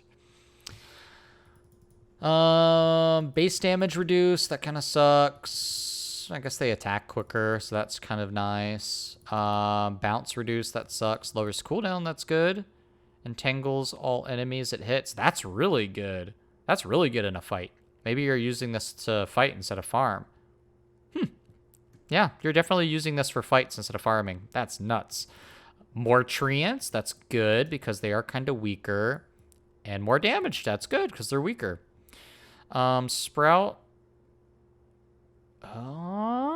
Oh, yeah. Rat Dota, I see. Yeah, this is very good.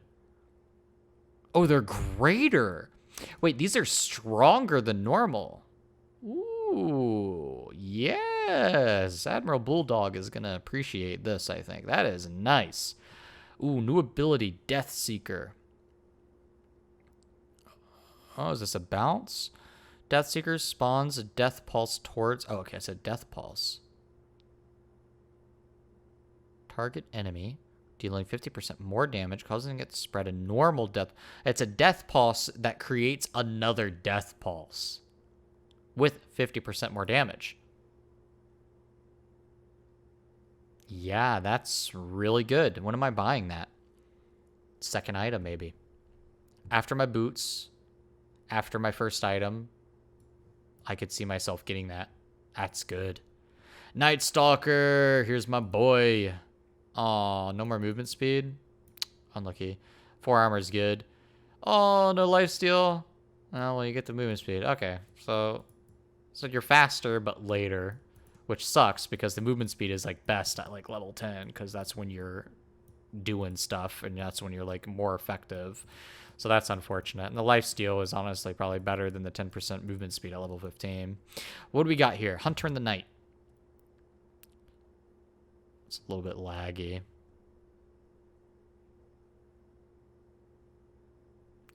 During nighttime, you can cast Hunter in the Night, consuming a lesser creature, instantly killing it, and restoring 25% of your HP and mana. I love it. It looks sick as fuck. I'm going to refresh the page here. Because there's a little bit of lag. Because I think I've played too many videos.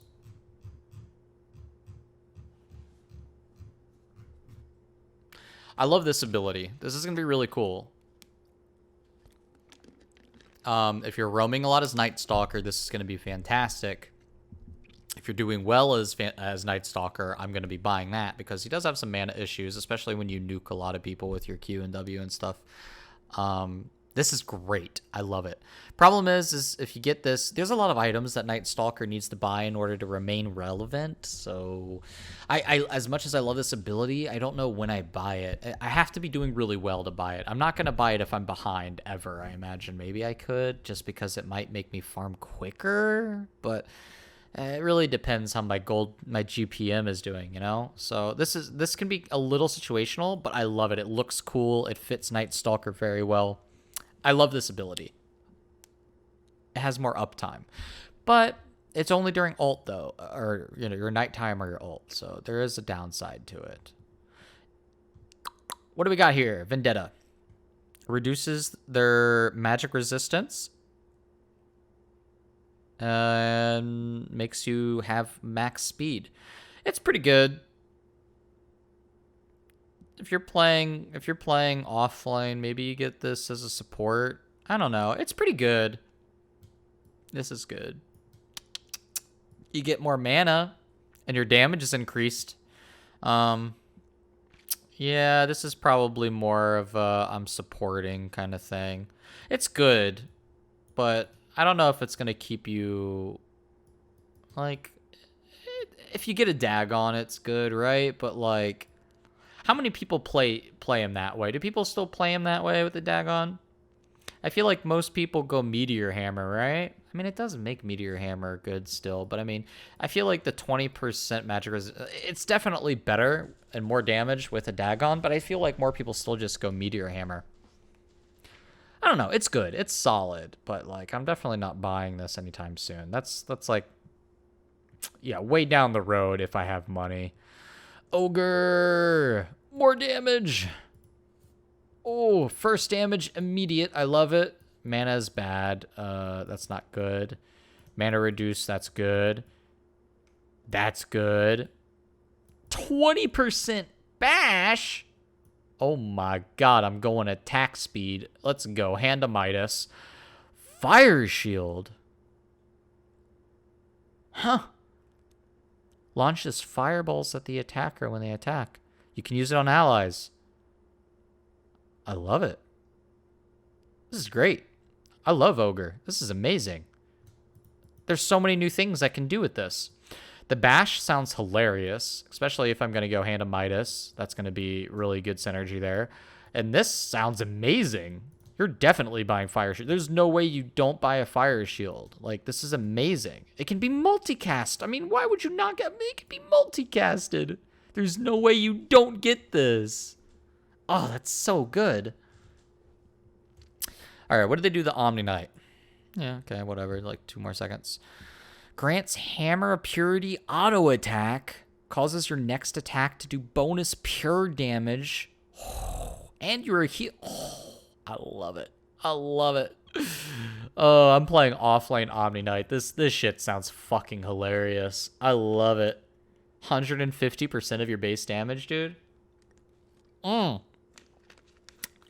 That's going to be so troll. I love it. No longer disarms. That's good. That's really good. Invisibility was really good. That's I can't comment on that too much because I don't play Oracle. I only just, play with Oracles. I think this is big. That's big.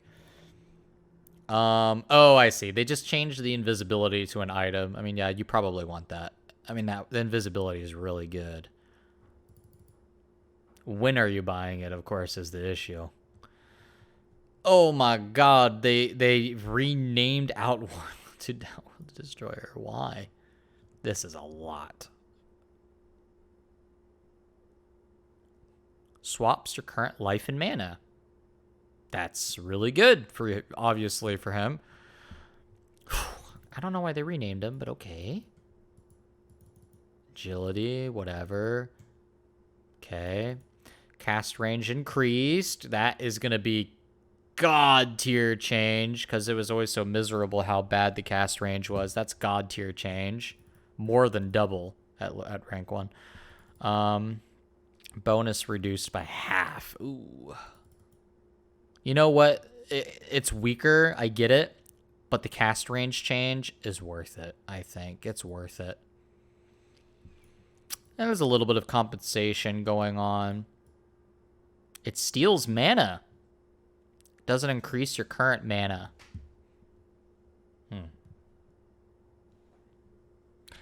Orb changed to 20% of current mana. Interesting.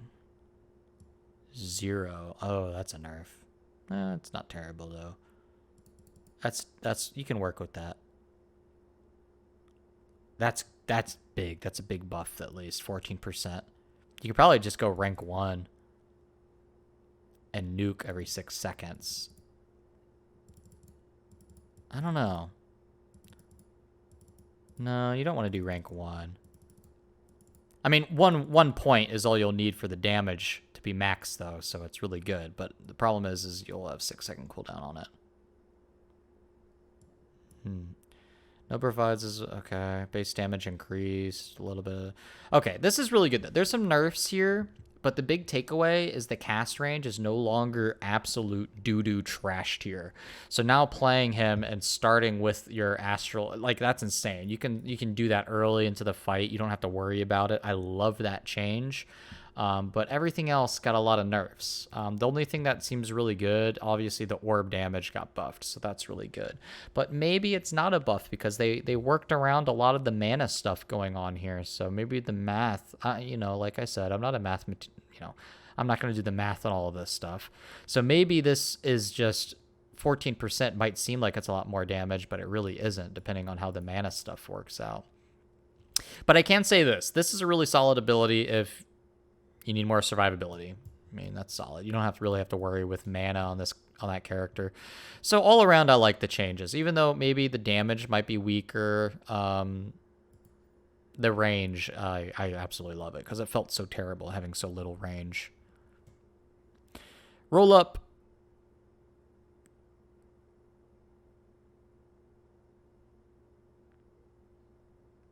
Ah, there it is. Okay, I see. If enemies attack you, you start rolling.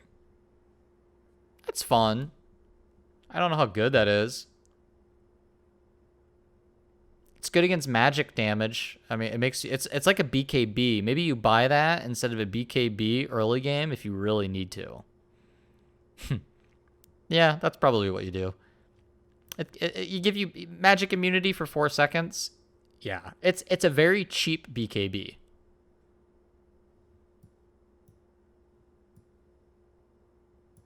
These changes are whatever. 50 more. Yeah, that's good. These are all kind of like pretty good buffs. Mana cost reduce, cooldown reduce. These are all pretty buffs. These are all buffs. There's nothing but buffs here. This is great. If you don't want to buy or can't buy a BKB, you can try to use this instead. So that's great. PA. Sure. Okay, sure. Not really big changes here. Ooh, they nerfed it. No more. That's still fine. 7% more chance is how it used to be, right? So that's fine. The 100% damage was so good, but now it's like consistently good instead of sometimes you're just god tier, you're fucking dead. Fan of Knives. Oh, 12% maxi. Oh, and it applies break. That's god tier. That's amazing. That's really good. If you pick PA and someone's like, "Oh, I'm gonna, be some dude who buys a blade mail or whatever," this is amazing against a tank that tries to go blade mail against you. The break is amazing too. A lot of situations. This is just really good in situations. It's going to be great if you're in the middle of a team fight, which you probably will always be. So yeah, this is amazing. I love it. Scepter Rework. Ooh. So you just quickly create max illusions. Oh my god. Oh my god. This is going to be annoying. You're not buying this first, but that's a luxury build worth having. Max illusion. Like, imagine if you get they all die from AoE. Bam. Recast it. Now I have everything back. This is also a luxury build. You're not buying this first. You're not buying this second, third, or fourth. You're buying this stuff as a luxury item. It's good though. It's much better. But yeah, you're not going to see it for a while. Sure. A little bit of nerfs, but ultimately it's not a big deal. These changes are great. That's really good. Scepter is worth getting. Phoenix. Fire spirits become a passive. I'm buying that. Yeah, there's no way I'm not buying that, dude. There is no way you're not getting that. That is just straight up good. That is good. That's a buff. Nerf. Better early game. 10 seconds. It's not that big of a deal, but it's a nerf. This is good. This is insane. I love this change. That is definitely worth getting. You can absolutely annoy the shit out of some people with that. Puck. 70 bonus damage and knocks people away.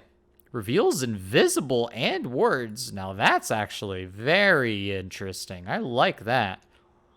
That's good. Yeah. Small changes. Ooh, more damage at every level? Ooh, that's a buff. That's a big buff.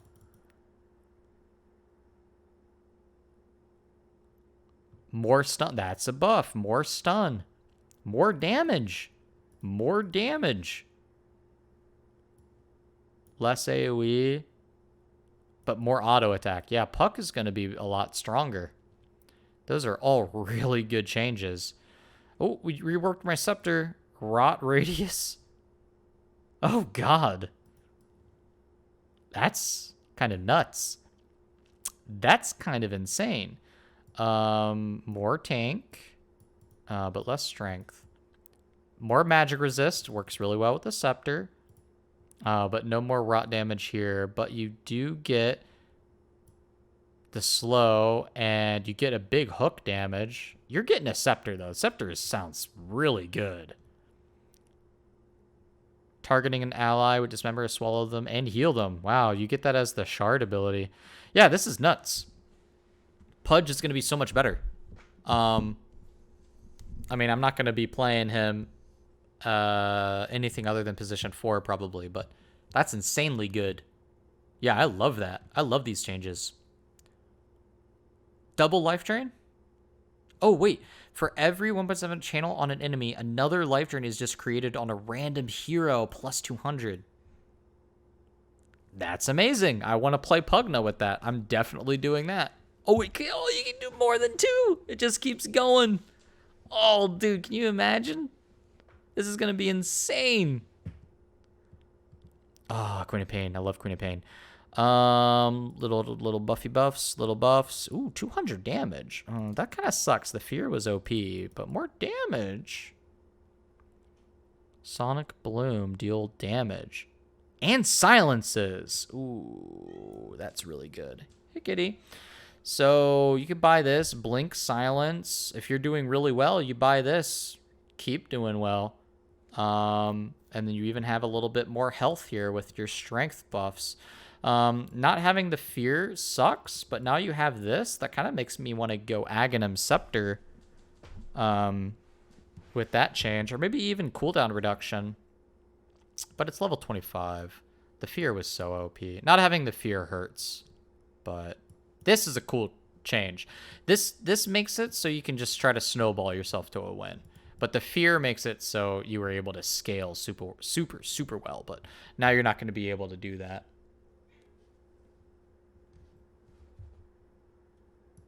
Wow. Terrible. I mean, it's buff, but, like, come on. At least that's decent damage upgrade, early levels. Storm Surge. 18% chance to release lightning when attacked or targeted with a spell, hitting 2 other enemies. Slow them by 50%. I still don't think Razor's good. To be honest, I don't think these changes make him that good. I mean, he's kind of weak still. He needs more than this, doesn't he? He needs more. Razor needs more. He feels... I mean, this is interesting, but... It's just, it's not enough to make him relevant. It's just not enough. Sleeping Dart. Fires a dart at an enemy, putting them to sleep. Target is invulnerable. Target wake up, they receive damage and slow. Oh, that's hilarious. This is like support Ricky all over it. I don't know if you want to support Ricky, but you know what? You're going to get a support Ricky, and they're going to be throwing out sleeping darts now. So that's pretty fun. Ooh, you can cast that during a Tricks Trade. Better early game. Miss rate nerfed early, better later. Ooh, yeah, mana cost reduced. That's big for support Ricky. Cast range reduced. That's a big nerf. That sucks. 2 units. Oh, that's good, though. Okay, so there's some good trade-offs here. Sleep Dart is silly. I don't know how often you're going to actually get that, but I could see you doing it. It makes them invulnerable, so you can't wake them up. So it's actually good in that sense. Uh-oh. Oh, no more debuff, but cast range. Oh. Oh, you get the debuff on stolen spells. Weaker early, better late. Weaker early, better late. 50 base damage. Okay. 100. 50 damage, Fable Seal, 0 damage. I mean, so you're going to do 100 base damage. That's great and all, but when are you going to do that? I don't know. Situational. I don't remember what the other talent is. Telekinesis. 60% longer. Cooldown reduced. Yeah, that's really solid. That's really solid if you're trying to get Arteezy up on a cliff. That is really good. Yeah, when would I buy that? When would I buy that? I mean, just if I really want to have a really long range and I use telekinesis a lot with the cooldown reduction, I mean, I guess that's really good, but if you're trying to cliff people, it would definitely be worth it, but it could be kind of more of a meme. I feel it's more of a meme. The big takeaway here is you get a bunch of new cast range, so that's good. Every unit moved. Oh, every time you move. Okay, that's pretty solid. Cast time instead of channel time. That's a lot more radius. Yeah, those are all solid buffs. Those are all really solid buffs there. This might be good for farming. Yeah, I would say this is really good for farming as long as you remember to keep moving. Shadow damage. Ooh, no longer dispellable. I like that. Cast on allies. Continuously dispelling and healing. Does not slow. That's really good. That is insanely good. I like that. That's really good.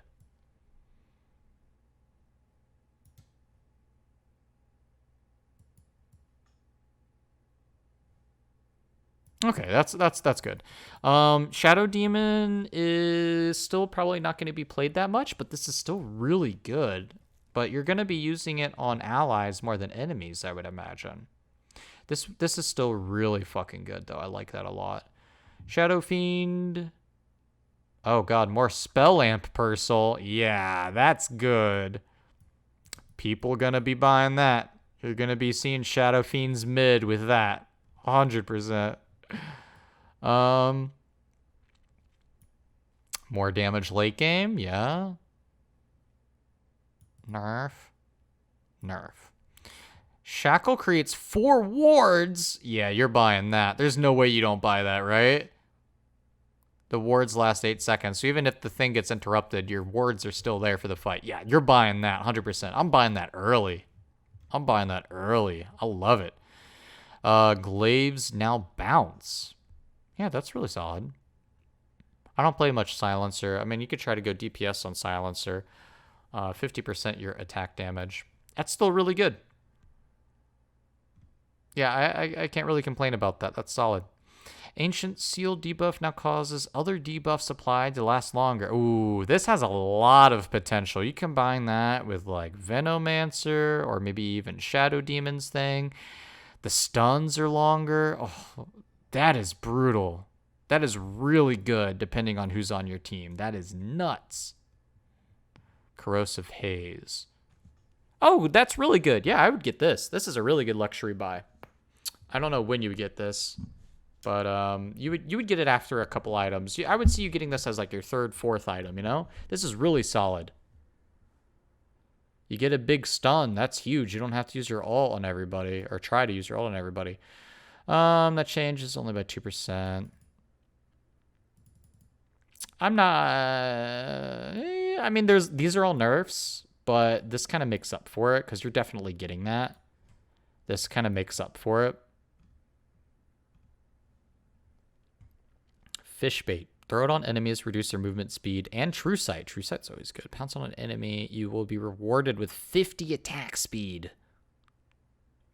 This is really good against invisible people, and you can also do it for single target DPS. Wow, we're buffing that? Okay. We're buffing that for some reason, too. And we're buffing that. I don't know why we're buffing Slark so much, but okay. Well, we're buffing Slark. All right, sure. This is the world you're going to have to live in. Invisibility heroes are going to have a really rough time this patch. I've definitely seen several Aghanim Shard abilities that allow you to do things that give you True Sight. So if you're playing invisible heroes, you're going to have a tough time. Snapfire. Sure. Oh, okay, sure. No, it changes that. Sure, I guess. Whatever. Scatterblast knocks people away and stuns. Yeah, you're buying this. You're buying this. Support Snapfire, you're buying that. I would get that early, actually. I would get that really early, if possible. But, you know, it's hard to farm if you're support or get farm. Concussive Grenade, knocking people back and disarming them. This is insanely good. Insanely good. The disarm alone is so good, let alone the fact that you can peel for yourself and get more hits in too. Whew. Yeah, this is insane. The problem is people who play Sniper probably not going to buy it because most of them are pretty stupid. So this ability, while it is really overpowered, really good, and should be bought in almost every situation, the chances of your average Sniper player getting this item is probably pretty low. Okay, sorry about that. I am back. Sorry for that. But yeah, like I said before, snipers, average Sniper player, probably not getting this ability. However, the grenades and stuff is an insanely good ability. Spectre Dispersion. Activate to spawn a Haunt Illusion to attack the most recent hero that has damaged you, and I imagine you teleport to it, and it'd be all pretty good against ranged heroes. Very solid engage against ranged heroes, but Spectre needs a lot of items and a lot of farm, so I don't really see him getting this item until like a luxury buy, you know? Cooldown increase. Oh, no, that's good. Oh, no, that's bad. I'm sorry, I read that wrong. Okay, that's bad. That's bad. It's all pretty bad. I guess that's good, but, you know, when are you going to get a Scepter on Spectre? All around nerfed. Spectre, not going to have a good time this patch. This is all pretty bad. Every single change here is bad, except for the fact that you get 8% at level 1. So I guess that's better, but, like, I don't know. It's just not good. Spirit Breaker, Nether Strike. Cast delay rather than a cast time. 200 extra damage and break. And you are spell immune. This is good. You are buying that. That is going to be really good for making Spirit Breaker relevant. And the break. So now if you have, if you need a break ability, Spirit Breaker is going to be a great choice for it. You can't interrupt it. Does a lot of damage. It's going to be insane for early, mid, late game. It's going to be good at any time. That's good. That's whatever though. I guess 50 seconds is going to be way better than 60, but you know, it's small little changes here. This ability is going to be insane. I love it. Electric Rave gives you and all oh, okay. It works on your allies. It's kind of silly. When do you get this? I don't know if you go for this item. This seems like a luxury item. Overlord oh, they're changing it. Bounce. It looks like they're trying to make Storm Spirit do more auto attack damage. They're making it so he attacks quicker and so his attacks bounce. I mean, maybe it's good. It has potential, right? I don't know. I don't see myself getting this, though. And this is only until level 25. Storm Spirit already does so many things. It seems weird to give him this. This is like... I don't know. It's so odd. I guess it's good AoE damage. you get this off, and all of a sudden you have 3 overload bounces, right? So, pretty good. I don't know. Does it make your allies also bounce, or is the bounce only for you? Because this is considered Electric Rave. That's a question. Maybe it's really good with allies because it makes all of their attacks bounce too. I'm not sure how the mechanics work on that. That would have to be seen. But if that's how it works, then it would be really, really good with like a ranged team, you know? Like you have a Drow Ranger, Vengeful Spirit. You know what I'm talking about. Storm here. Okay. No long. Nerfs, I'm guessing. Nerf, yeah. Good. Let's nerf Sven. No longer applies attacks on it. Yep. Scepter bonus range reduced. Yep. Dispels enemies to work out. Yeah. This was expected. If you want to dispel, you got to spend gold. Not hard for Sven, especially if you have good supports to, who are stacking things. All around, this is probably a very worthwhile change. I can't really complain about this too much. This is very, very expected. He's been broken for a long time. Techies! Increased blast off range by 600. Wow, that goes far. Applies a 1.5 second stun. Ooh, that's really good, actually. Yeah, that's really insane. Don't do that, Cherry. Sorry about that. I just had to spray water. My cat was trying to scratch and get into food, and I had to stop her. Yeah, no, that's really good. I really enjoy that. Templar Assassin. Of course, I don't like techies, and I don't like playing techies, but I know people like Sir Action Slacks would probably love that. It's good, but it's still miserable being in a game of techies. Psionic Trap silences enemies based on how long the trap has been charged. This can be really broken. 2 times your attack range. That's also really good. Range increased. Ooh, boy. Yeah, they're buffing you. How often are people going to get the trap upgrade? That's a good question, though. I mean, obviously, in this situation, like you see a Zeus, right? If people are playing against a Zeus, it's going to be really good. No mobility, and then all of a sudden they're silenced. They can't do anything, and they're slowed. It's very good for those ambush types who play TA, right? The ambush ones who kind of sit invisible and wait for people, maybe, but... Also, you could use it during combat. It's good, but like TA needs a lot of stuff. She needs her Desolator. She wants a lot of items to do damage. So getting the silence, while it is good, I think it's a luxury item that you're not really gonna get. It's gonna be really good when you get it, but yeah, I don't think you're gonna rush it anytime soon. Ooh, new ability, Demon Zeal. Costs 25 HP, movement speed, attack speed. Provides 50% more bonus while melee. It's a luxury. It's a luxury. Better early game, sure. Now gained, equipping Scepter rather than Metamorphosis. Okay, sure. Fear nerfed. That's better, I think. Scepter ability now grants you Metamorphosis for 10 seconds. If it's already active, it extends it by 10 seconds. It's all luxury stuff.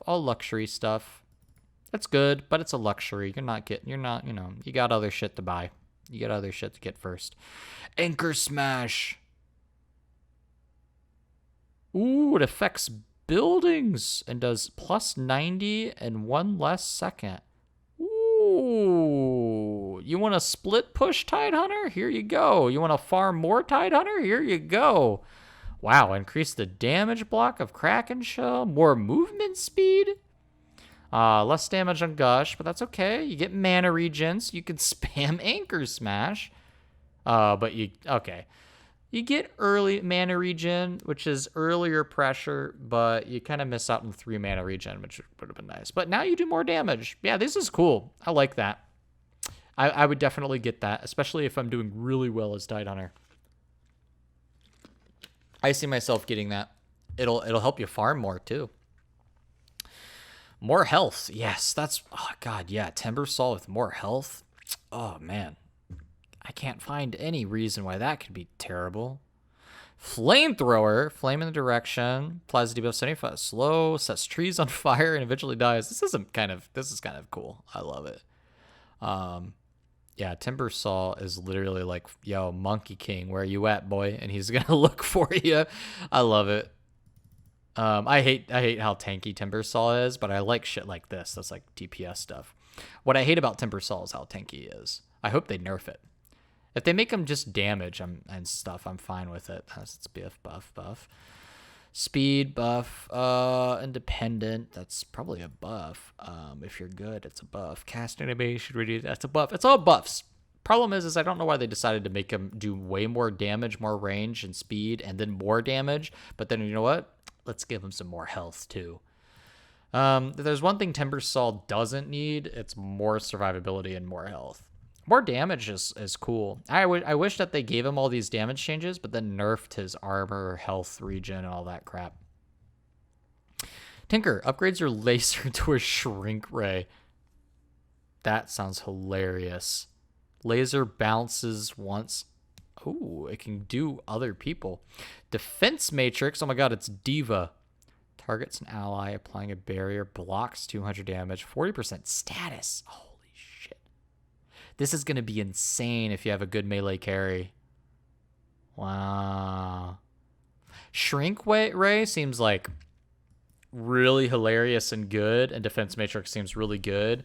So if you see somebody playing Tinker on the enemy team, chances are they are going to be even more annoying and even more obnoxious to deal with than they already are. I would ban Tinker. This shit seems really annoying to deal with. Tiny, my boy. I love Tiny. Craggy Exterior, passive, provides 20% chance to stun the enemy. Oh, they're bringing it back. They're bringing it back. Physical, yeah. Procs after an Ember, does not affect spell immune. Yeah, that's insane. I love it. I'll buy that. It's more of a luxury thing. Cooldown reduced. Ooh, a lot too. Ooh, they nerfed it. No. That's bad. Grow damage, good. That's good. More attacks. More cooldown. Nah. Yeah, they kind of nerfed the damage a bit. This is good though. You're good. You're definitely gonna get this. You're definitely gonna get this, especially depending on the enemy team. Ooh, it interrupts people. That's good. Nature's Guise roots enemies upon attacking and does 200 damage. Lasts more when near a tree. Yeah, that's good. I would definitely get that as treant. I would definitely get that. Movement speed increased. Sure.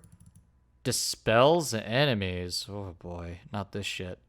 Reduces cooldown from 9 to 4. Oh man. I mean, Troll needs a lot of items before a Scepter, but that is one hell of a luxury item. Gives you a global aura that gives all allied heroes. Yep, that's really good. Just really good luxury items. Really good for when you have nothing else to buy. It's really good. Interesting. That's pretty good. That's a nerf. Oh, bringing back the Frozen Sigil. Slows enemy and stuff. Yeah, it's cool, but I don't think I would buy it. Luxury item at best. I'm not buying that anytime soon. Dark Rift can now be cast on allied heroes. Cooldown reduces the cooldown by 50 seconds. Oh my. When used that way, the firestorm follows you and causes to heal you. Honestly, that's nuts. These are both kind of nuts. Underlord is going to have a lot more map presence and be a lot more hard to kill, so that's crazy. You don't have your magic resist, but if you have more wave count with this fucking thing, it's going to be brutal. I love it. That's an insanely good change. Increases decay radius by 100 and spawns a zombie. I'm getting that. That's OP. That's going to be so good. That's so good and so annoying. More decay. Ooh. Sure. More decay. More decay stuff. Reduced, sure. So here's the trade-off. It costs more mana early game. It's going to be harder to get decay stuff off. This is going to be so good, though. You're going to scale so much better mid to late game. That's going to be fun. I'm going to play a lot of him. Every 6 swipe causes Ursa to get enraged by 1 second. Luxury item. Luxury item. It's good, but like luxury item. More health, good. Slow increased, very good. Mana reduce, very good. Cooldown reduce, very good. These are all really solid buffs. This isn't that impressive. It's good, but it's not impressive. These honestly are more impressive, all of these buffs. Oh god. Creates a strong illusion, cast all your spells, yeah. Illusion is alive when you respawn. You take its place and the XP is given to you. Ooh. Good luck buying that, though, as VS. You're probably going to be support VS if you get that. If you have the gold to get it, it's going to be nuts. No more charges. Back to cooldown. Range buffed early. More aura damage. Nice. And you get more aura damage and more cast range, which is pretty damn good. No more aura attack range. That's okay. More mana is good. Cast range is good. Faster. It doesn't do that. Oh, okay, I see. They made it. They made Vengeance Aura old Vengeance Aura, so that's good. That's good. It does a ton of damage. You're gonna be picking up the damage aura still. Wave of Torah now. Oh, it steals. Oh, 25% damage and grants it to you. Oh, this is so troll. People are gonna be going carry VS for this shit alone. And also, you're going to do a lot of damage with that. Yeah, no, everything here is like better. Magic Missile, way better. Cast with your ult is way better. You don't have charges, but it's better. Everything is a lot better. There's some trade-offs, but for the most part, it's all better. Vengeful Spirit is going to be insane. More damage from Venomancer. More attack range, too. Summoning... okay, you got to pay for that. Okay. It's worth buying that. Definitely worth. Reduces armor, max stacks increased by 2. Oh boy. That's definitely going to be strong. You're going to be getting that, but it's a luxury item. A little weaker early and mid, but better late game. That's kind of a nerf. The silence was OP. This is good, though. You're going to do a lot of damage. Turns you and your familiars invisible, faster, and flying. And you do 30%. Holy fucking shit. Oh my god. Well, looks like Visage is on the menu, boys. They do a lot more damage, too. Holy shit. And they attack quicker, too. Holy shit. Yeah, he's going to be better. Good for him. Who gives a shit? 125 more damage, I guess. I'm not going to... it's not worth... Probably not worth. A little bit of a nerf. Ooh, that's a buff. The problem is the other talent, which is like Spawn Golem on Death, is like probably still way better. Or maybe it doesn't. It gives movement speed with it. Okay, if you get this, then at level 20, then you now also have a massive AoE movement speed buff or slow. This is what makes this better, actually. Like, Golem on Death is still insane, and you probably want to get it. But if you have this, that could change. The Swarm. Latch on, reveal invisible units. Oh, wow. More invisible people getting fucked. Also an extra attack. That is good.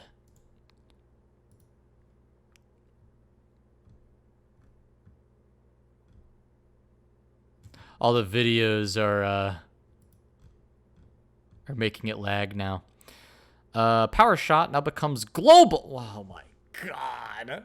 After reaching its default range, it only affects heroes, max 1 hero. Impacted heroes will be killed if they are under 13. Oh my god.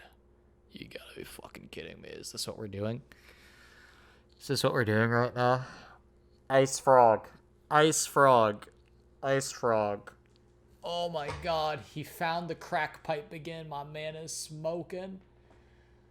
Lord have mercy on all of our souls. Everybody is buying this. Everybody is in base, and everybody is shooting this at everybody all the time. Oh my god, the hell has yet... Oh my... This is like the 9th layer of hell. Holy shit. It also could be really fun to do. But you know everybody's gonna be doing this. Oh, fuck. Splinter goes off after a Cold Embrace. Yeah, that's solid. Yeah, I see no reason not to want that. More heal? Very big heal. 20 to 30. That is big. Man, nice. More movement speed? Nice. But everything here is good. Winter Wyvern, you're good to go. Queue up ranked. You're good to go, my man. Voodoo Switcheroo. Turns you into a Death Ward. You are hidden and invulnerable. Yeah, this is some troll level shit, and I'm gonna be doing it too. This is great. It's only 2 seconds. That's worth. That is hilarious. That is amazing. I love it. Uh-oh. Uh-oh, reworks. Passive crit, 4-second cooldown. Okay. You can't use it more, only once every 4 seconds. Vampiric Spirit, 34 life percent. Activated to summon skeletons. Skeletons also have Vampiric Spirit. Okay, so only people, so your team doesn't get it. Got it. Scepter buffs your skeletons? Okay. No reincarnation mana cost. Oh. Oh no. Wait. Oh no, you have to buy the item to get it? Oh no. You're gonna have a rough time with this playing Wraith King. No reincarnation mana cost is such a saving grace, but now you have to spend money to get it. That's gonna be brutal. Everybody's has reasons to pick hero like Lion against you now too, because now it's like, I'm gonna annoy the crap out of you until you buy this item. Diffusal Blade also. Yeah, that's gonna be rough. That's rough, I think. And now, of course, you don't have the Vamp Aura, so now you're kind of weaker in team fights. Yeah, that's kind of rough. Wraith King's going to have a rough time with that. Static Field can be cast to perform literal fucking Mario jump. I mean, that's hilarious, and it's great, and it does damage. The problem with that... It doesn't do damage, just kidding. It slows them. The thing with that is, like, you're probably going to use that to get away. I doubt you're going to use it to leap on the people as Zeus, because otherwise they're probably just going to fucking kill you. So while that is a nice slow, I think you're probably going to use that as I'm going to get the fuck out button more than I'm going to get the fuck in. Yeah, it's not a big deal.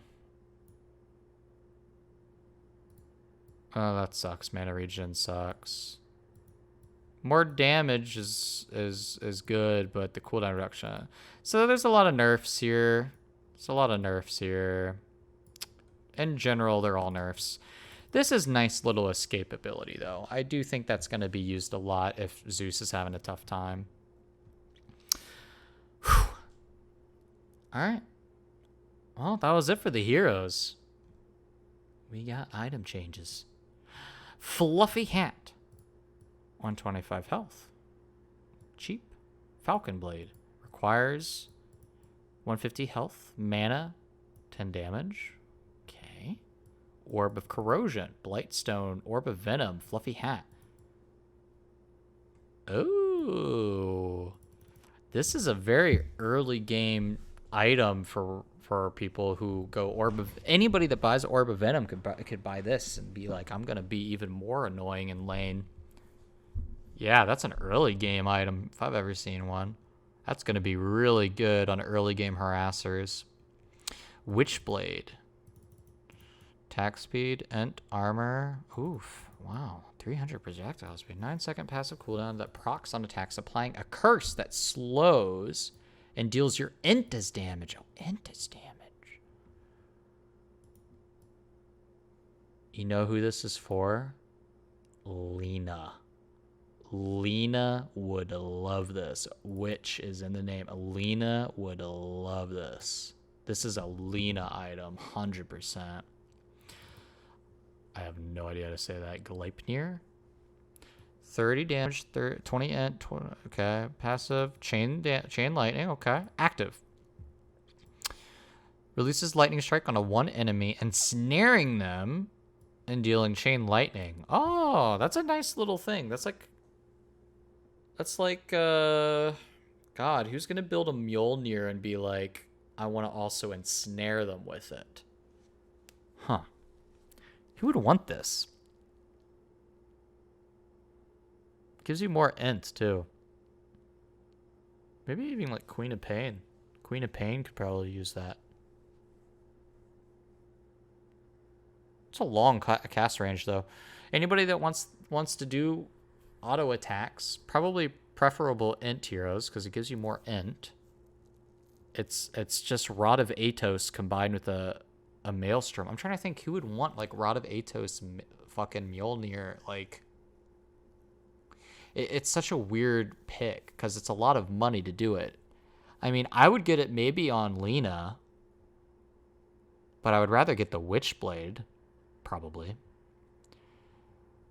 Maybe get it on Queen of Pain, but Queen of Pain doesn't need a Rod of Atos. Huh. Yeah, that's an odd one.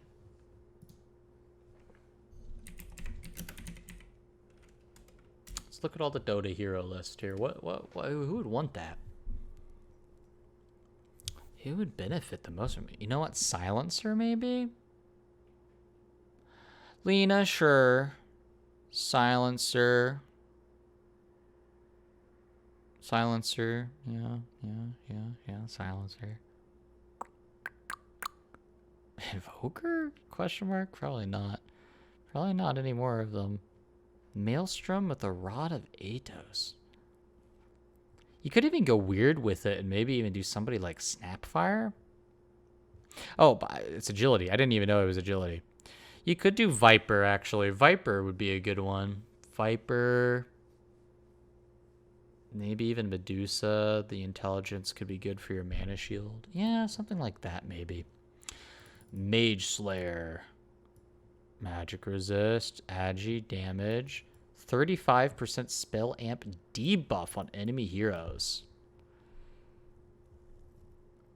Magic resist. Agility. You know who would want that? Fucking Shadow Fiend would want that, dude. Especially with the new spell amps thing he has. Yeah, that's going to be really good. Viper would want that. Yeah, Viper would want that. Phenomancer. Maybe even Razor. Shadow Fiend. Hoodwink might even like it. Yeah, a lot of... Oh, God. Maybe even Morphling. Yeah, Morphling might want that, too. That might be a Morphling thing. HP regen, lifesteal, creep lifesteal, shield that absorbs damage, converts it to mana. That could be good. That could be really good. Defensive item. Very good defensive item. Bristleback could probably love that. I would say Bristleback. Anybody that has mana problems, uses a lot of mana, and wants a defensive item, that'd be great for him. So Bristleback is the first that comes to my mind for sure. Helm of the Dominator can now be upgraded to level 2. Converting Ancients. Oh God, no. Ice Frog, please put the crack pipe down. You motherfucker. Put the crack pipe down, please, I beg you. Why are you doing this? Oh, increases the bonuses to 20. Why are you doing this, you fucking lunatic? Oh, God. Rat Dota.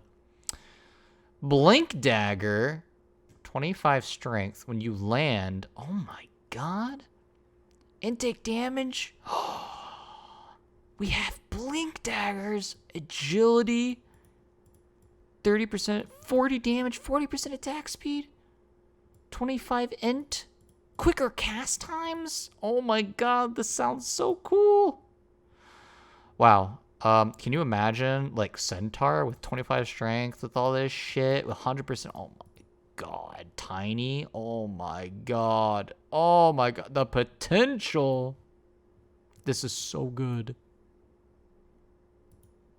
This is good, but he wants to blink in. Ursa? Yeah, maybe Ursa. I don't see many other people blinking in. You could do like blink Juggernaut maybe, but Ursa for sure. Quick cast times up close with a blink dagger. I mean, Lena, obviously. I can even see people doing like a really fast Invoker Tornado or some shit. Wind Ranger, Lion. Yeah, there's a lot who would like the blink dagger, but the problem is who's gonna buy it has to have the money for it too. So supports aren't gonna get it as much, but it'd be really good. Really good with an ult too, because you get the ability cooldown. Cyclone on allies. Cast on yourself, move the tornado. Oh my god. Yeah, that's gonna be a buy for supports. There's no way supports don't buy this fucking thing, dude. That's amazing. That's top tier. Top tier buy right there for anybody who can afford it. That kind of sucks. That kind of sucks. Kind of sucks. Oh, requires Ether Lens. Does it give you the... Yeah, okay. Yeah, it gives you... I was going to say. So Octarine Core is good for casting. If you have an Ether Lens, you can upgrade it. So that's good. Or a Magic Resist. We're getting rid of the Magic Resist. Ooh, Echo Saber better. People who like Echo Saber are going to love that. Oh, doesn't use Echo Saber anymore.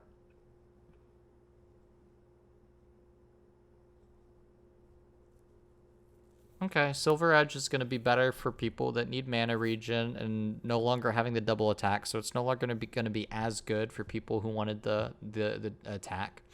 No, goodbye, Ring of Tarrasque. Bonus health reduced a lot. 5 more strength, more regen. No more out of combat regen.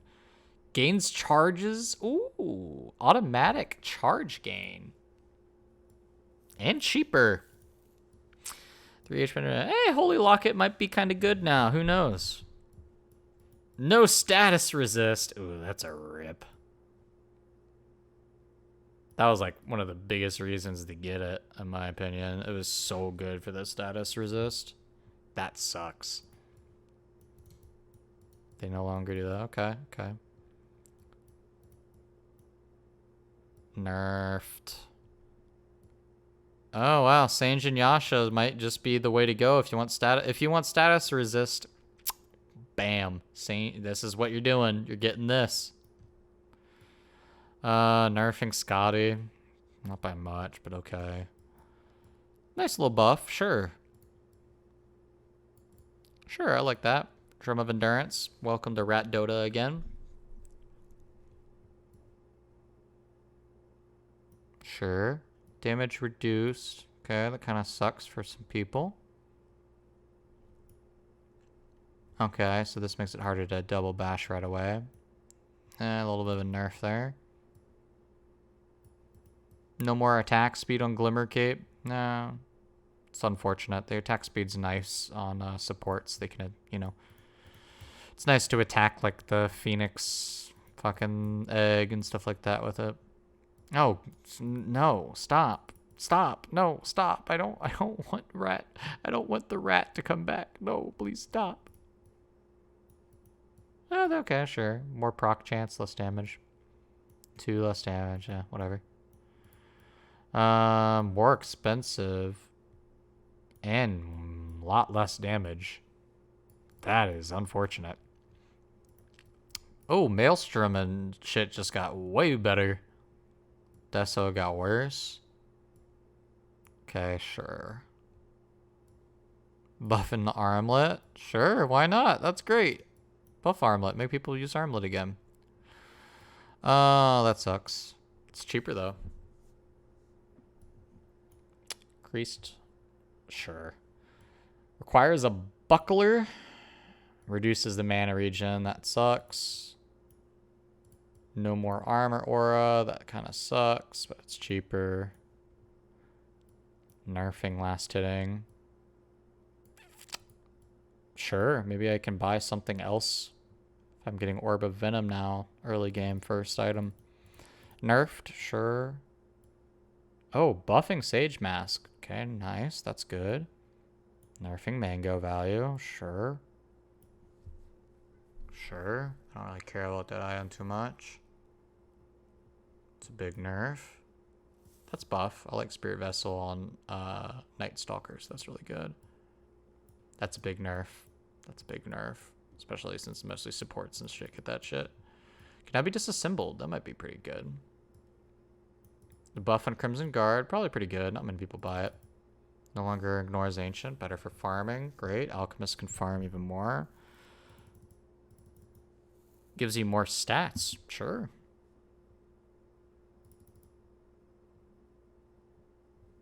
Small changes here and there. Nothing too exciting, honestly. Ooh, that's a big change. That's 200 gold off these items. Oh, but that's increased. This is going to be easier for some people. Neutral items. Wow. Is this tier 1? Holy shit. New tier 1. 5% spill. Oh, that's insane tier 1. HP. Oh, these are insane. These fucking tier 1 items are so good. What the fuck? They removed you again. No, they removed you. Goodbye. Iron Talon and Portman Shield. I really like these new items. Those are really strong. Okay, sure. New tier 2. If any of your abilities are on cooldown, you get... Oh, wow, that's insanely good. Can be cast on allies to give movement speed or on enemies as long. These are insane. These are insane new items. Oh, they got rid of lifesteal and net. Ooh. Bullwhip obviously is replacing like the net. I love the Quicksilver amulet. This is going to be nuts for carries, dude. That's insanely good. Small changes. It's not a big deal. Tier 3. Oh my god, that's insane. Cloak of Flames, passive immolation aura. Oh my god. Enemies have minus magic and static. Oh my god. This is insane. 12% int, 100 cast, push the target away from... Dude, these are so good. Oh, we no longer get the... nobody gave a shit about these. Repair Kit was very annoying, but also happened to be pretty good against Rat Dota. And guess what's happening? There's going to be a lot of Rat Dota, and we don't have Repair Kit. So that's going to be unfortunate for us. These items are amazing, though. I'm going to have a lot of fun with that. Nerfs. Oh, they made it tier 4. Okay. Ooh, boy. Melee attack range, maim, reducing. Oh, that's really solid. 4 mana, zaps an enemy every 3 seconds. Can be activated to Cyclone and Yules yourself, dude. Oh my god. 20% evasion, 20. Oh my god. Invisible too. Oh my god. What is happening with these things, dude? Oh, they removed a lot. Oh, they removed some good ones, though. We only get 3, but we removed 4. Buffing the aura. No longer cost mana. Nice. Nerf. Okay. Items you'll never see. 40 strength. 60% model size. And walk over anything. When standing on top of an enemy, deal 100% of your strength per second. What the fuck is that? Dude, imagine that with like Centaur with like strength blink dagger.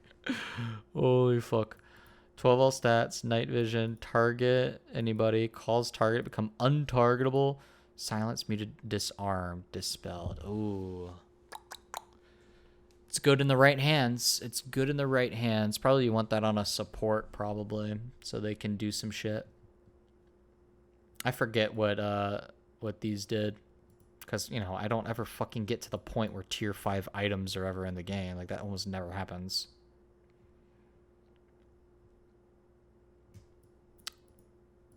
Okay, sure. Increasing them. Why not? Tier 5 items. Fuck it. Why not? If the game goes on for that long, you might as well make them really OP. 50 to 100%. Yeah, sure. Why not? Mirror Shield was the OP one. Ooh. Ooh, it starts at nighttime? Hello? Night Stalker? Interesting. Interesting. Okay. Nice. Whew. Yeah, this stuff is all very minor stuff. I mean, maybe if you're Rat Dota or Chen and Helm of the Dominator, you probably care about all this stuff, but I'm not too worried about it. All over, these are so many changes. I've literally been going on for like ever, and I am so excited to get into and play the game. I think overall, my final impressions, the new jungle items are insanely fun. I'm really excited to try them out. They're going to be really good for a lot of heroes. The new items are really crazy, especially the Blink Dagger ones. I'm most excited to do that. And then a lot of minor nerfs and changes to some of the older items. I'm a little sad that things like, you know, this, where Rat Dota is basically going to be making a comeback. There have been a lot of changes to these kind of items that are better with minions, and then of course you have a lot of changes to heroes in general that make some heroes spawn more minions, things like Nature's Prophet and Wolf Boy Lycan. But other than that, I think that the changes overall are going to be a lot more fun. If you want status resist, you're going to have to go for Sanjin Yasha. It looks like the go-to item. Maybe Holy Locket will be seeing some play. I'm really excited to try out some of this stuff. I'm definitely going to make some follow-up videos. This was just, you know, a fun little video that I wanted to make because I wanted to read through all the patch notes by myself, my first thoughts, impressions, and reactions to it, I guess. But anyways, that's all I have for now. I'm definitely going to make some more Dota content in the future. I'm going to be playing the new hero, get some video footage of that, try out the new items. But until then, thank you so much for watching, and I will see you guys next time.